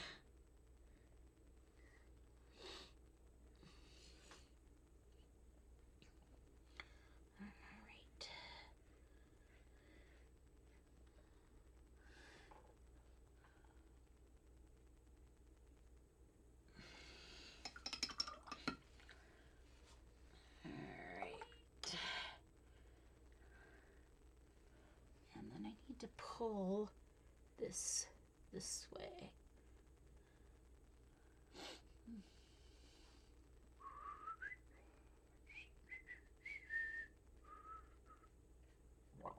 Oh, excuse me. I apologize. Got the gurgles, I guess.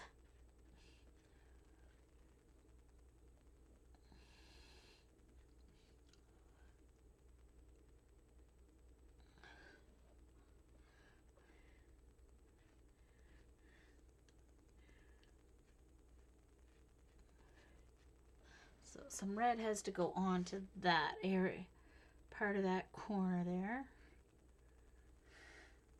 And I'm going to wet this area and just put in a little bit of color here.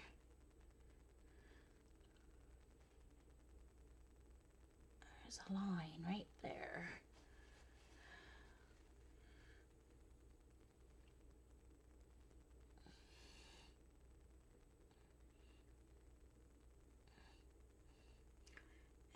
Right there. Okie dokie.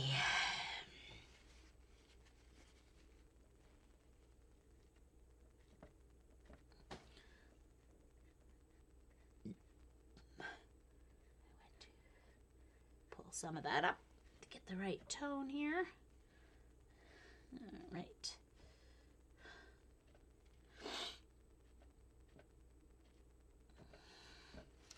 Okay, so now I need to do a little more down here.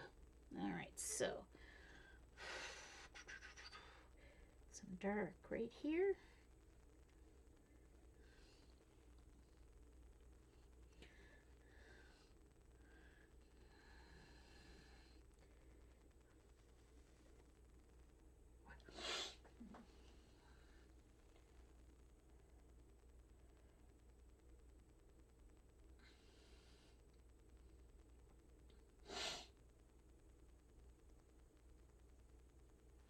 Well, thanks, Helen. But yes, I'm doing an abstract, but I'm doing it in a non-accidental way. You know what I mean? I don't like accidental abstracts. I guess I should make that part clear.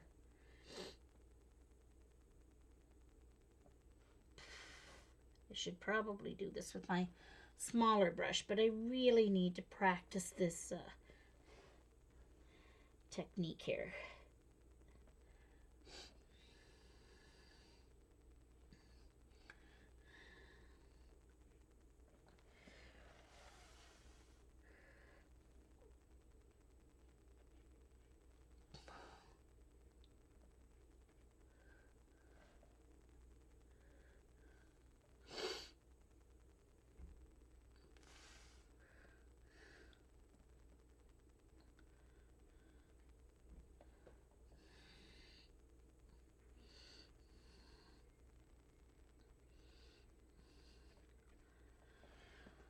it's about the shapes. I love geometry.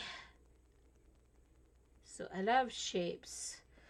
So this is the perfect kind of abstract for me. Now I'm going to go in with my smaller brush here because yeah, I can't control this with a larger brush. And I'm going to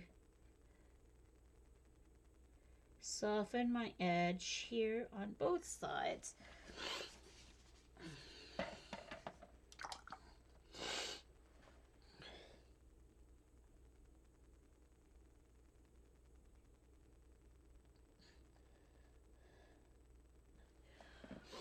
See, don't you love it when your watercolor works for you?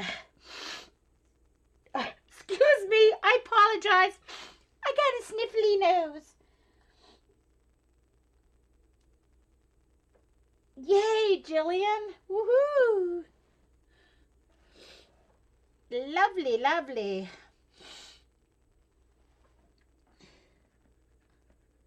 You have to do some, there we go.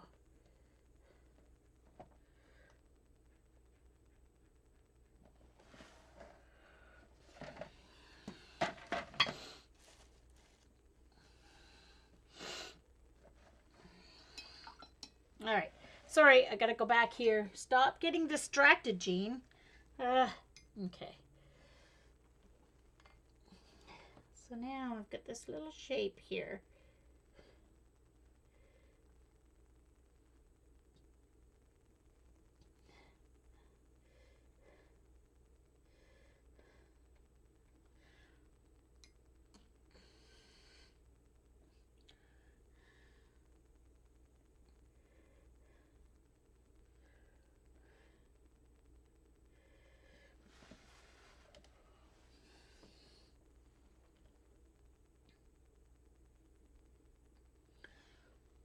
Now this is going to be too much color, but I can take it out again.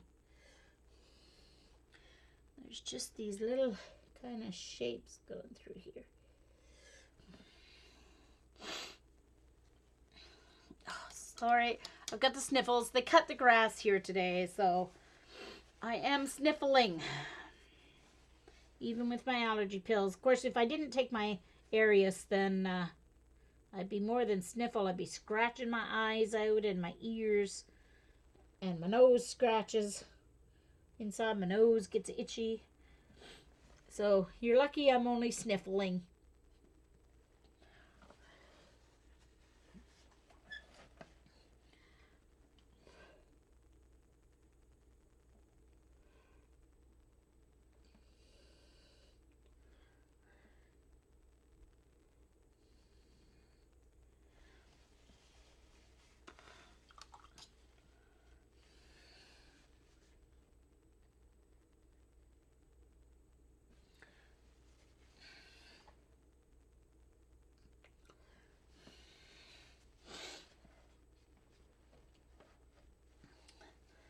Okay, so now this next shape here goes up to that line here, and it kind of delineates the other side of that line.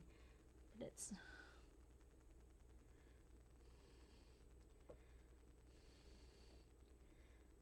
it's a different color, so I'm going to paint it on. It's a little bit more gold, so I'm going to take it off, and I may have to do a layer of my other warm down here. I need my other warm yellow.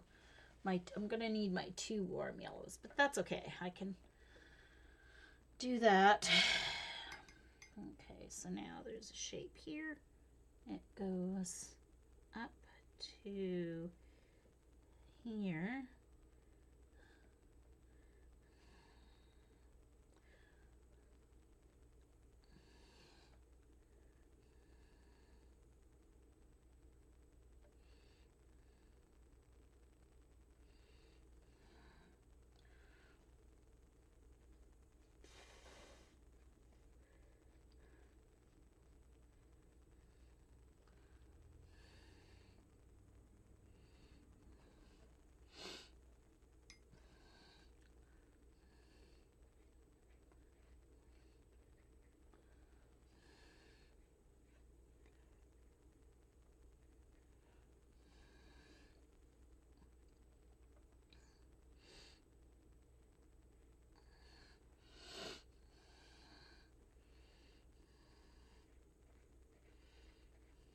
So now in order to keep this line here, I need to leave a little bit of light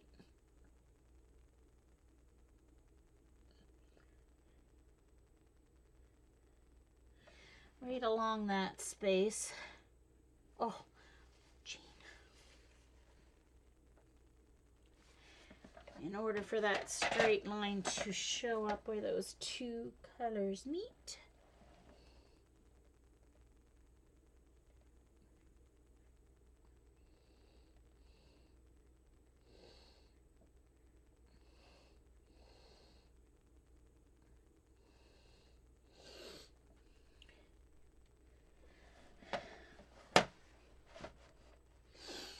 And then lift this up. I think I may need to add a little water to help it out a little.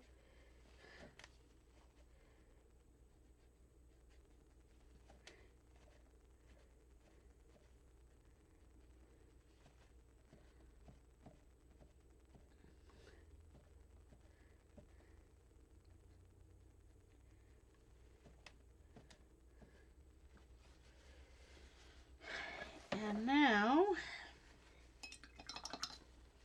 with my clean brush, to watch my time here. Oh my gosh! Holy smokes!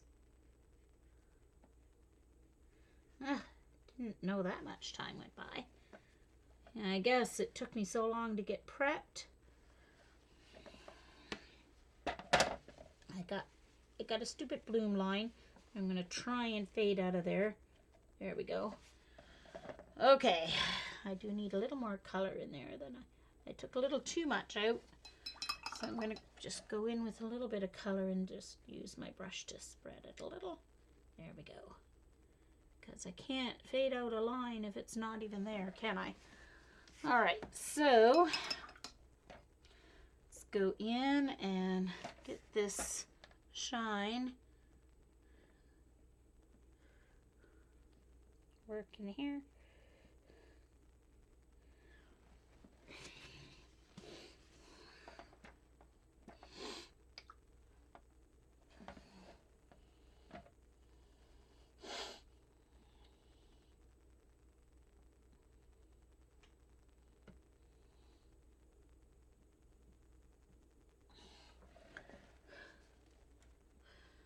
Where am I? Oh, here.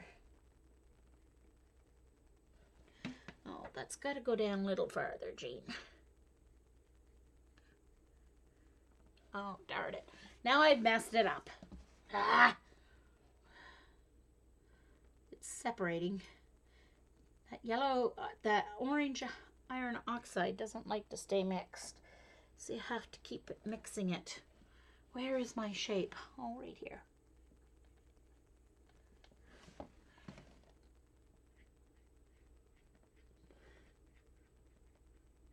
Just have to wet the whole thing again to get rid of that bloom, paint it down a little further, and then once again try to do that edge. Make sure you don't have any wet on your ferrule to mess you up there. All right, I'll fix it a little better once I get my other color on top of that. Okay, now, I don't know, I still think that's going to need a little bit more of this color. There we go. Oh yeah, I like that better. There we go.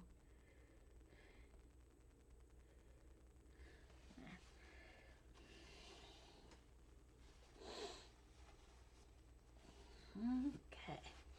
All right, so I need to let that dry. I think next I'm going to do my other warms and cool yellows before I do my greens and blues there.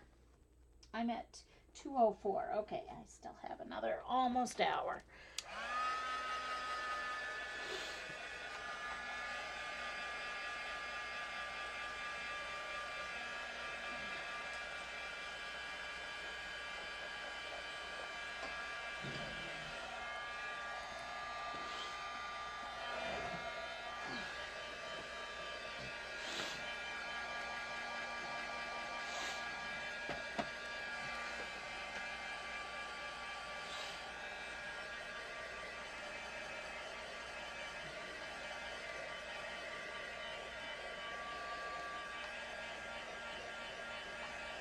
Okay, I'm going to turn it upside down to work on this.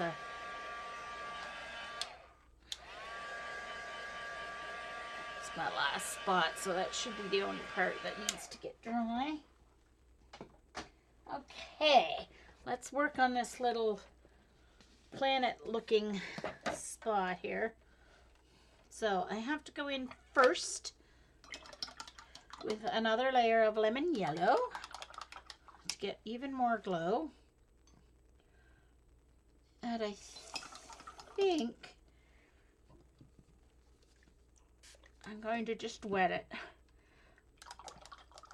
first.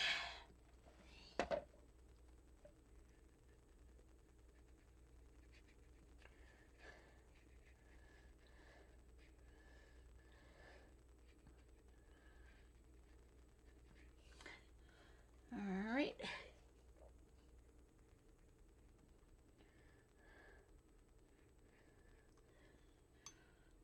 So I'll do the lovely glow lemon color. And then I'll drop in the warm color that comes from here.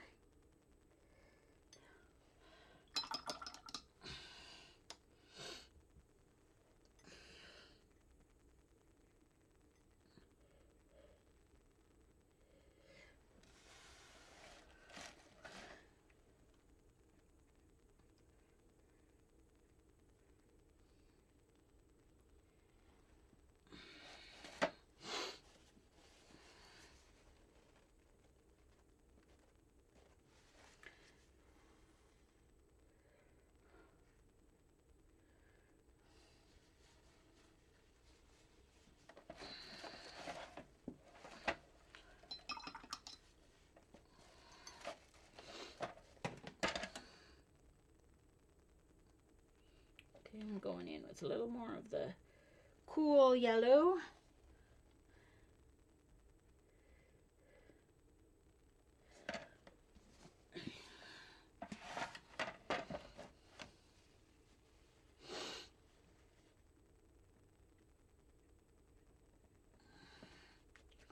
To keep that bottom part nice and bright. And now I need to dry that before I can go in and do my blending there. You can't see the detail on my screen. I can see it a little better when I tilt it. The brightness just is not. And maybe I'll like it better in YouTube where we have high def.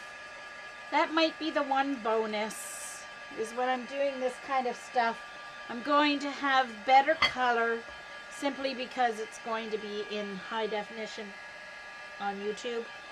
That might be the only thing that's going to make me like it. I don't like the chat at all.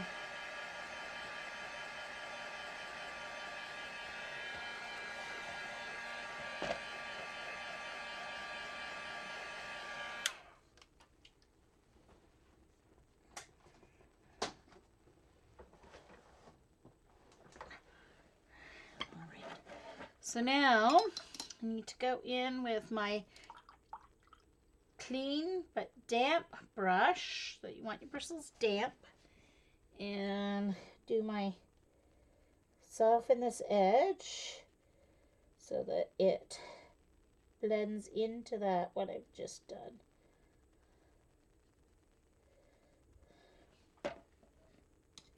So you start off the color and you do little circles into that color to draw it in, draw that edge in.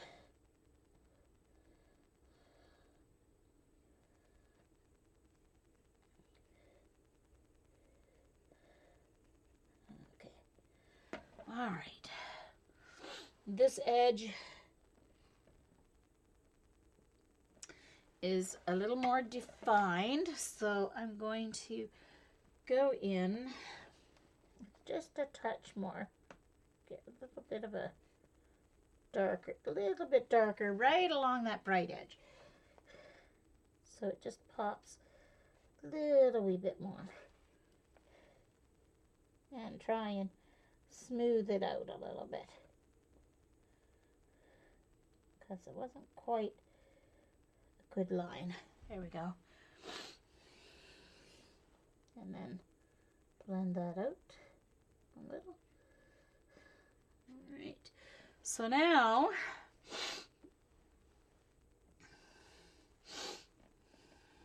I can see where I need a little detailing here to define this glowing part. So just going to add a little bit more dark right along there.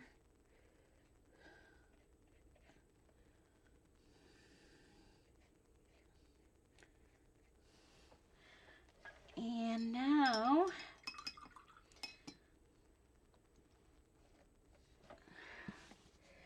this area needs lemon yellow and then some warm.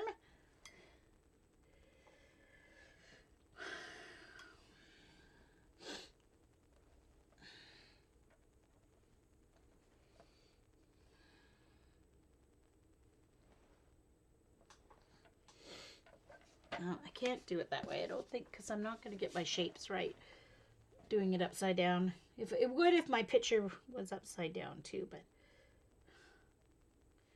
okay.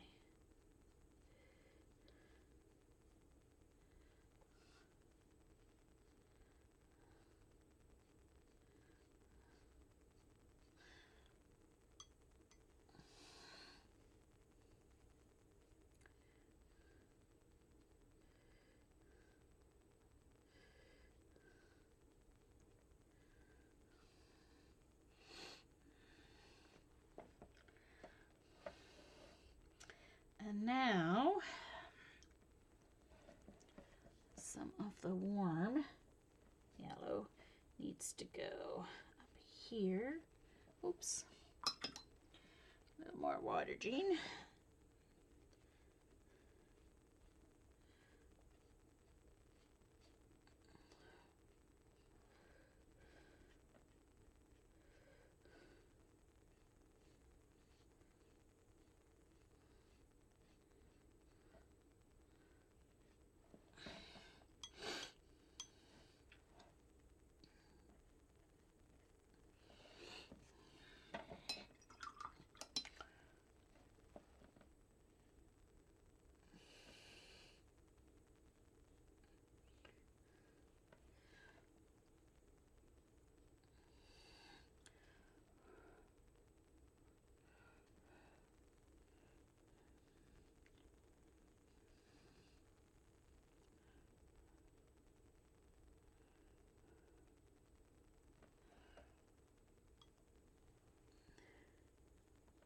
Ooh, a little too much, Jean. To be careful, it's easier to add more than to take away, especially with some colors.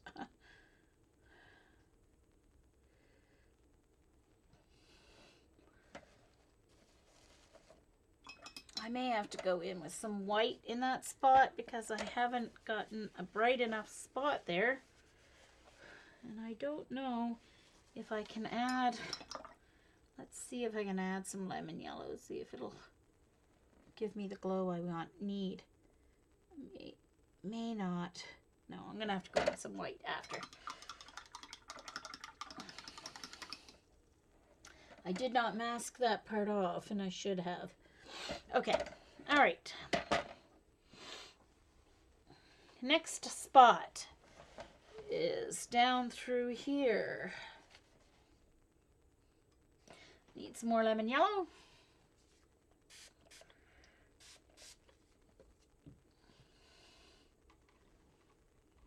Thanks, Josie. Welcome back, Jillian. It's hard for you guys to see that you're not really seeing the correct colors. Once I add the red here and get these darkest darks in, I usually put them in sooner than this, but I was really worried about my brights, so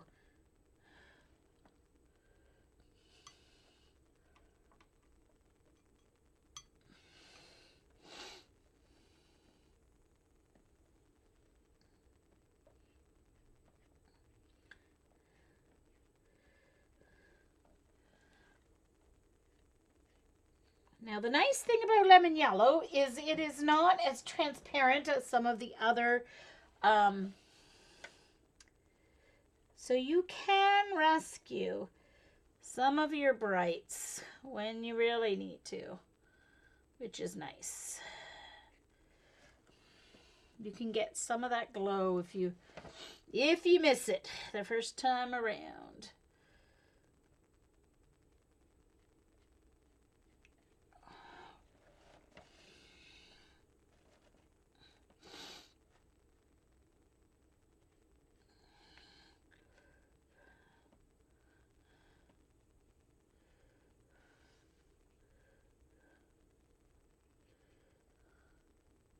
It's not the right shape at all, Jean. But oh well, I can make it up. It's my piece of art, right? Not the right shape at all. Oh well.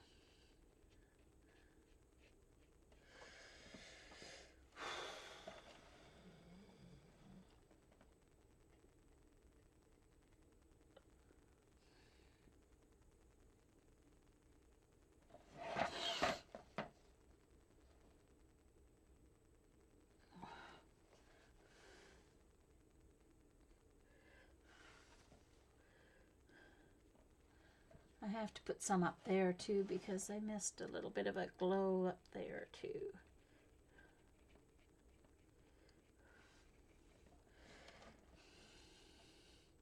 Now I'm going to go in with a little bit of my warmer yellow and blend along where my orange and my lemon yellow mix. And I'm going to fade that line by instead of using water,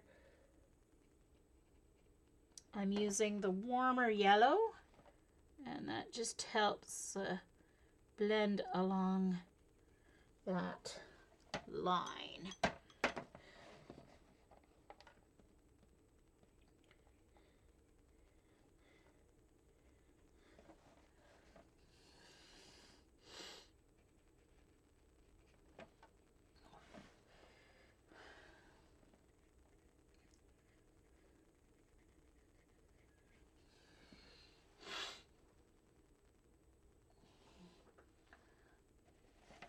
Oh, you guys can't see the difference between the warm and the, a little bit you can.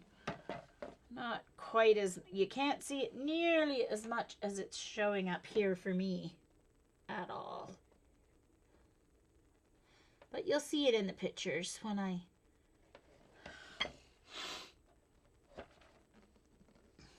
Alright, I need to use a little bit of this yellow up here to get this glow along here that I lost.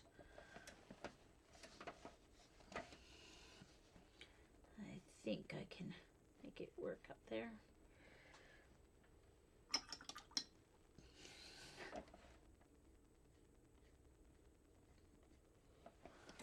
Not really, because it's hiding. There we go. All right, that worked. Except now I need to blendy it a little. I'm gonna get a bit of a bloom because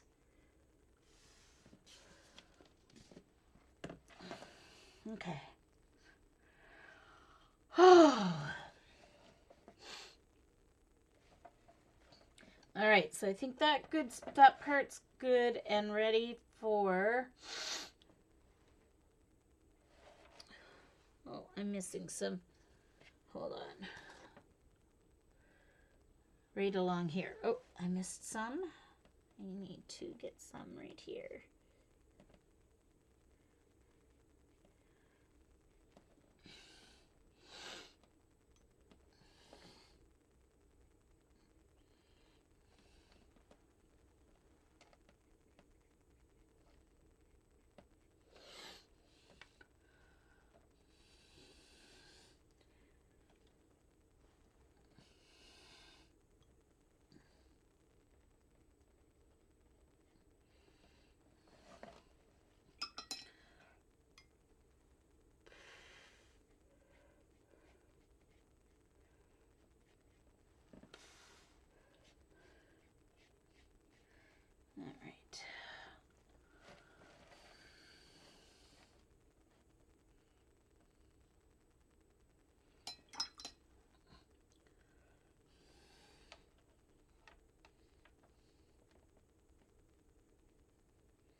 Alright, so now I need a little bit of this brown mixed with a little bit of my warm yellow.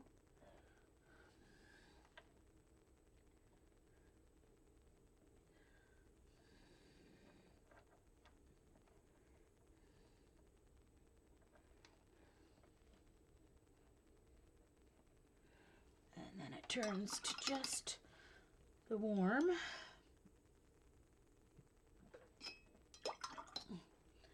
A little bit more water in it.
Right.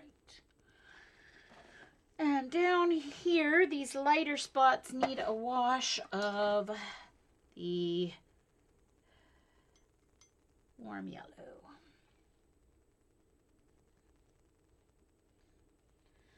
And a little water.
Oh, Jillian, put your link in there for Josie.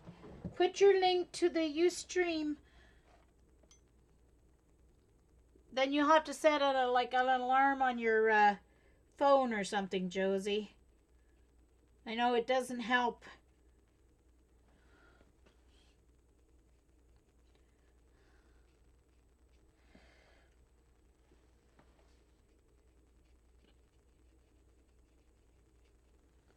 But we also post on Ustream, so be sure to check. Or, I mean, Twitter, excuse me. Oh, jeez.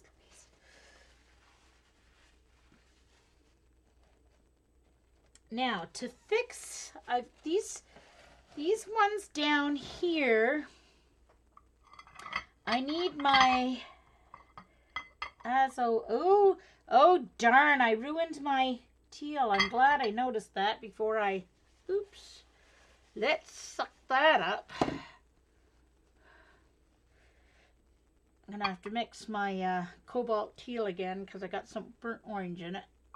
And that definitely makes a neutral. Don't want that. I'm gonna have to completely clean. I need a clean baby wipe. I have to completely clean out that well.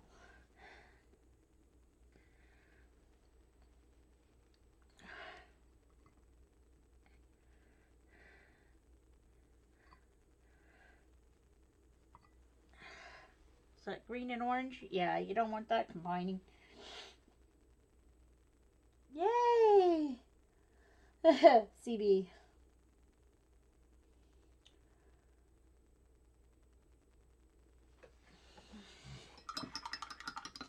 Should have done it on the weekend.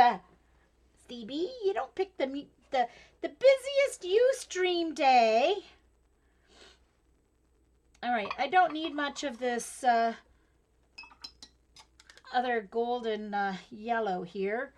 So I'm just going to mix it in a section here between my, I'm just going to mix it here up on the ledge. I'm a messy girl. Messy painter. Okay, so what I'm going to do is I'm going to wet the area. And then I'll go in with the paint.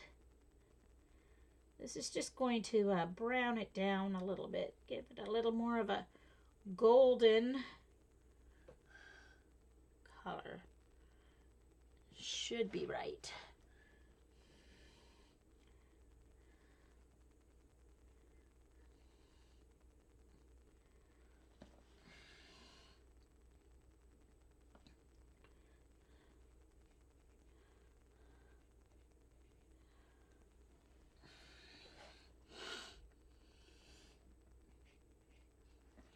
And even up in this darker area, a little bit of, it's because it's just a little more brown than it is orange, so this gold should neutralize that down a little bit. Probably could have used a little burnt umber too, but I don't. I think this will work a little better. Yeah, there we go.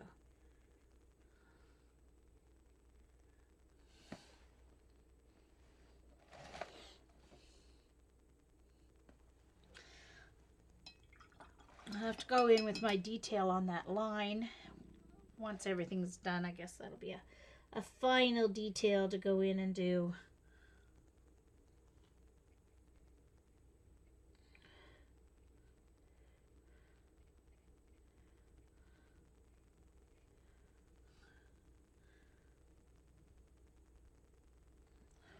Okay, that'll work.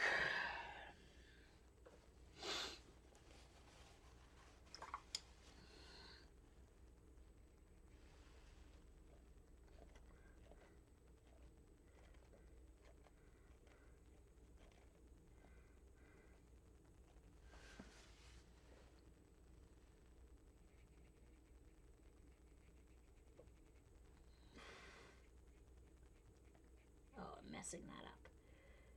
Too much fussing, Jean. You're messing it up. Okay. And then a little bit on this one too.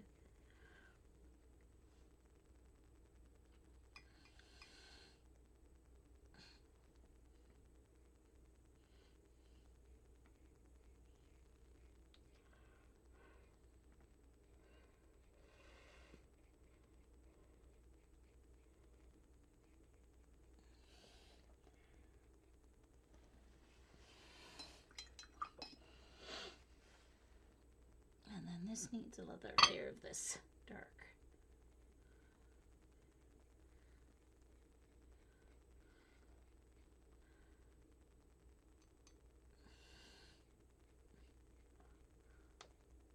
There we go.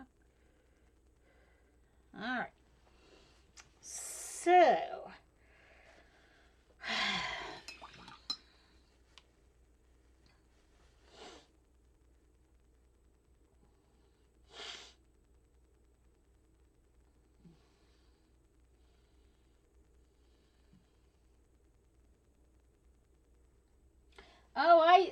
oh, really, CB? You have a computer in the utility room.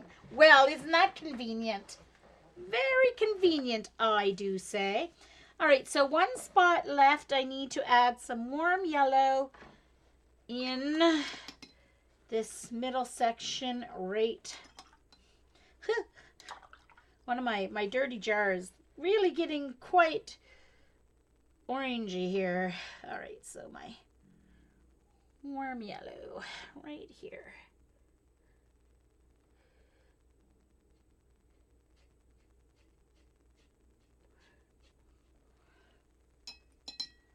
And I think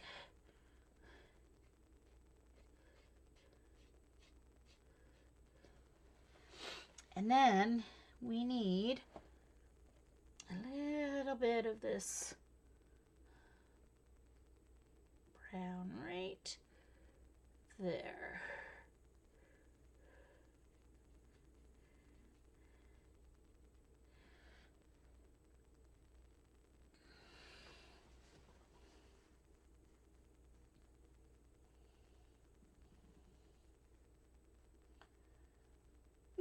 Josie. Yeah, but they're probably all echoing off each other because they won't stream exactly synced. That would drive me nuts. Because even when I have my iPad and my computer both on, it's like, ah! All right, so now we're ready. I think I'm going to do my blues and greens before I do my reds that I need to add in.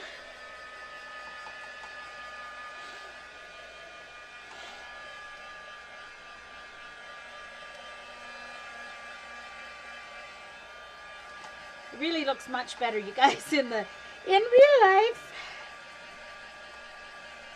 Let's just see a little bit more of the detail and the shapes.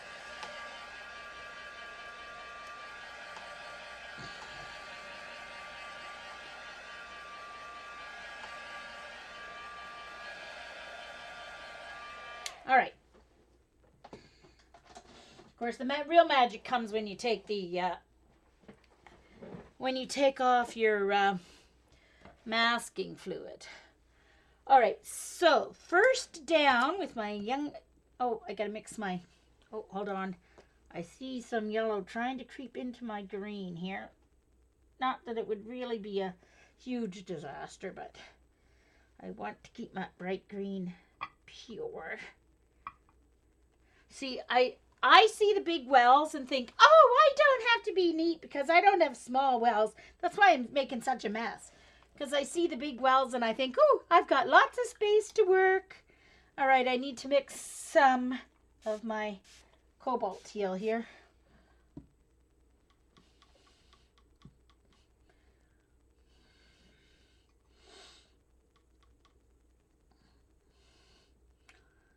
Okay, so I'm ready for that because they need to merge. So I'm going to start with my bright greens, and I think I'm going to zoom in just a little bit here. All right, so I need to wet it well. I'm going to use my big brush here.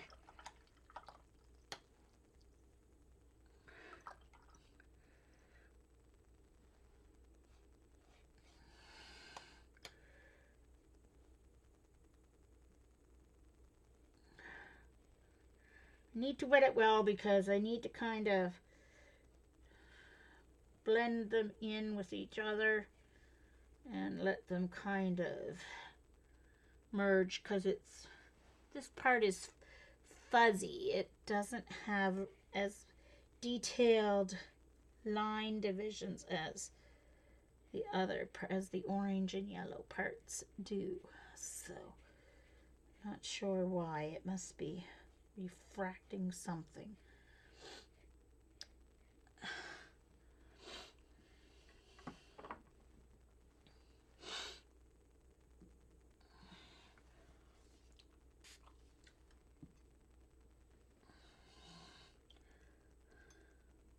Right.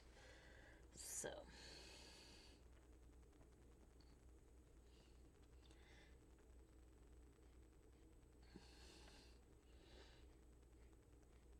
and this green goes into that brown area there.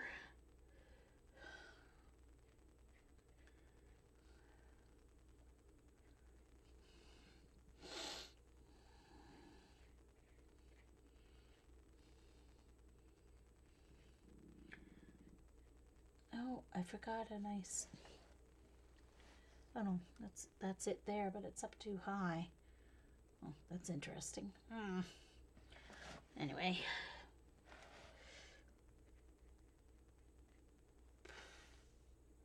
Alright, so now I've got to go in with my phthalo green.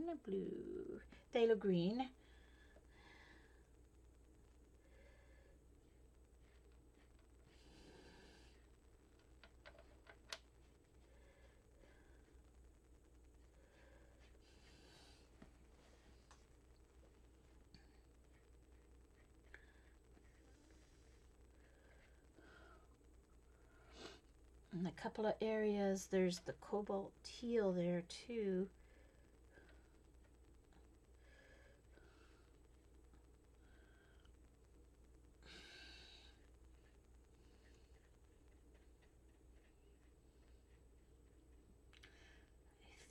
I think my phthalo green and my cobalt teal, I mean, and my phthalo green are little too similar for my liking. I may have to go in with some sap green as well to get some better shapes in through here, because that cobalt and the phthalo for some reason are coming out too close to the same color. Well, not when I do a little bit darker, but I do still think I need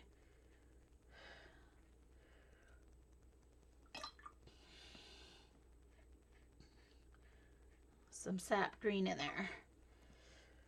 Because now that I'm seeing it together here, there is sap green in it. So I'm going to go in and get some sap green.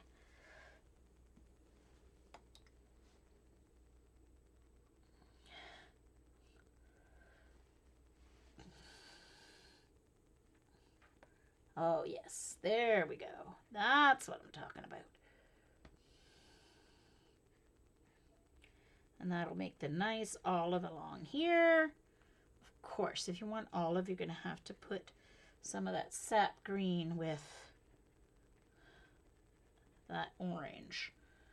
And that will give you a really nice olive. I've got to remember these things. It's been too long since I've done some painting, you know. And that's too thick, so then the olive's not showing. It's not showing as olive, it's showing as green.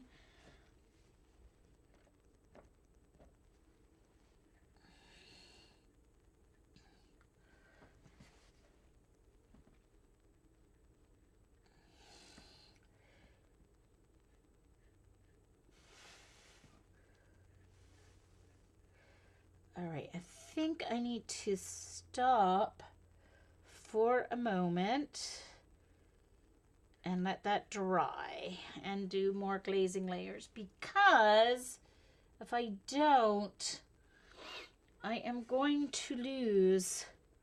I'm going to make some more blooms then. I'm going to put a little bit of that green up there too, just not much. I just want to have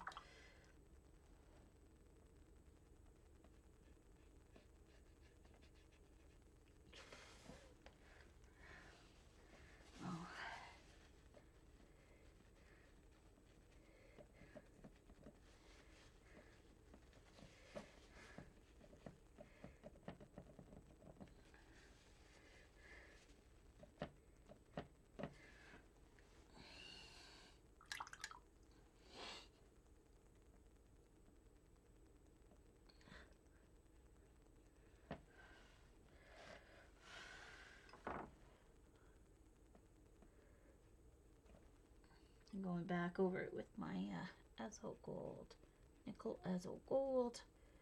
There we go. All right, so I'm gonna let that, I'm gonna dry this area and go in with some more colors. Thank you, CB. Yep, thank you. I'm at 239. So I think I'll do one more layer of this, and then I'll do a second recording for my red and my details.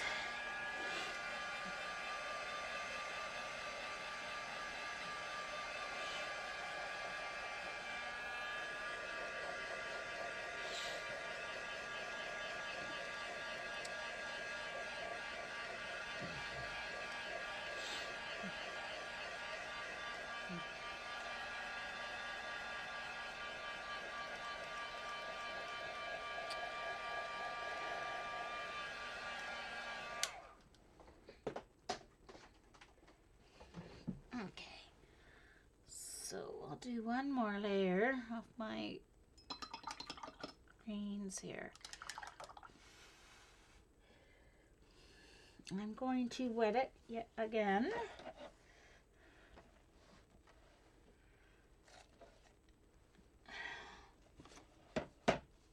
Now, I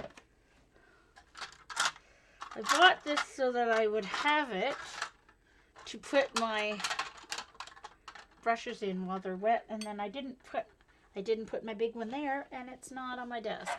What the heck? See, that's why I did it. So that I wouldn't lose them, and still I lost it. There it is. Alright. But I don't think I need it.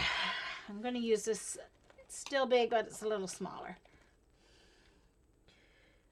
Alright. I need some more sap green before I start here. Get some more sap green up there.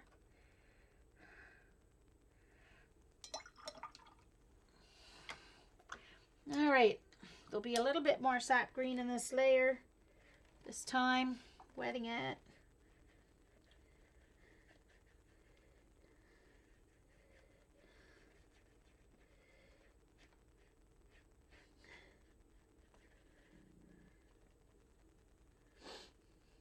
I'm going to make some rice tonight. Rice with chicken and some peppers. Okay. So, once again, some of this nickel, or excuse me, phthalo green. And then that goes up into the cobalt teal, comes down from here.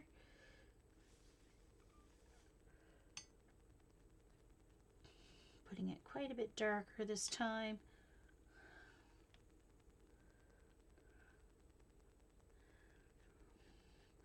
And then on the top with the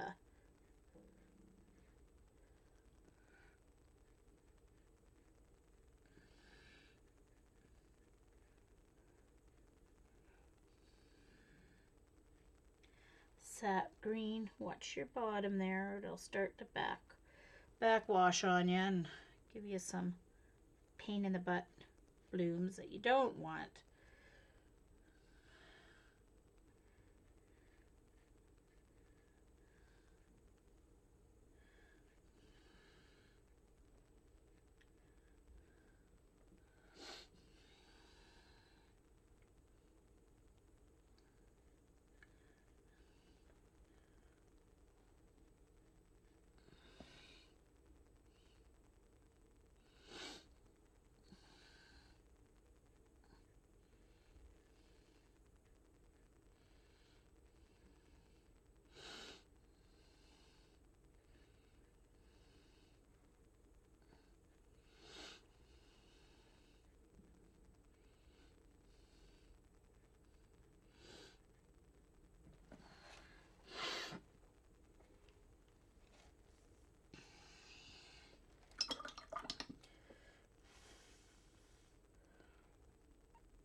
Trying to get some deeper colors there by going in while it's still wet, but as it's drying, give it a little texture. Not quite that much, but anyway, I can pick some of it up.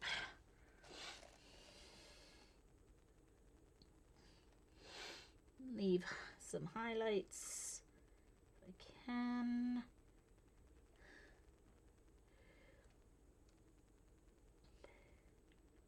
I must say I do like this Cotman brush. The point on it's nice and I mean, it's not real fur, so it's not quite as soft, but it also does mean it keeps its point quite nicely.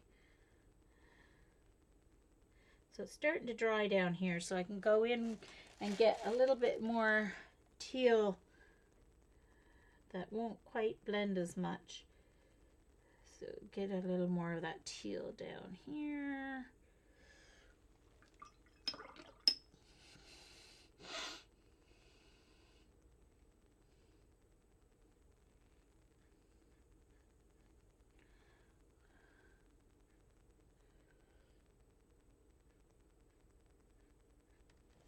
All right, I'm not going to play with that too much because I really kind of like what's happening. So I'm going to leave that. Make sure there's now, let's see what's going to happen. What has to happen up here? So I need to do a little bit of work along my edge here. I'm going to need a new paper towel. So I need to blend this out and pull off a little bit almost to white here in this teal area. So I need to get this line smearing and pull it up. Actually, I think I need to do this way. Oops. Make sure it's clean because I don't want that green in there.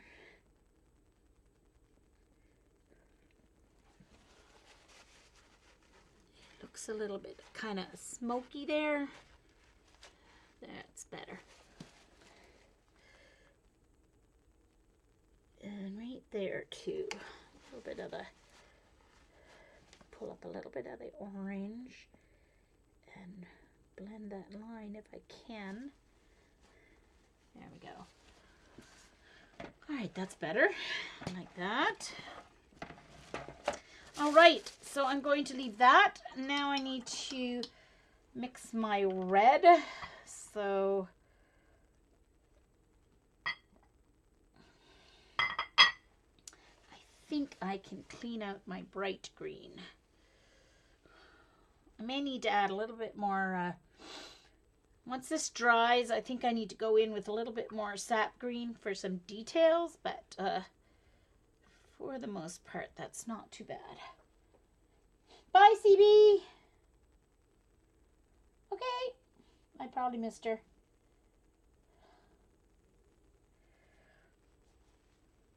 Dot, have you been napping? Or are you working? Because you weren't chatting very much. Of course, no one was chatting a whole lot, but that's okay. Not chatting because I've got you all so mesmerized. Ha! Right. Let's try that again, Jean. I don't think so. Anyway. All right, so I'm going to dry this and go in with my reds. Let's pull back my painting. Alizarin crimson with a little bit of burnt umber, I believe, is what I need.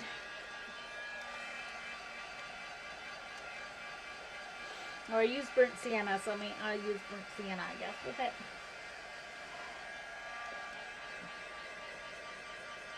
Yeah, I need a little bit more of the dark sap green in there when I'm ready to do my details.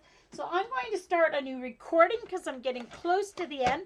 So stay tuned. There'll be a part 2 where I'll finish up the details and add my dark reds.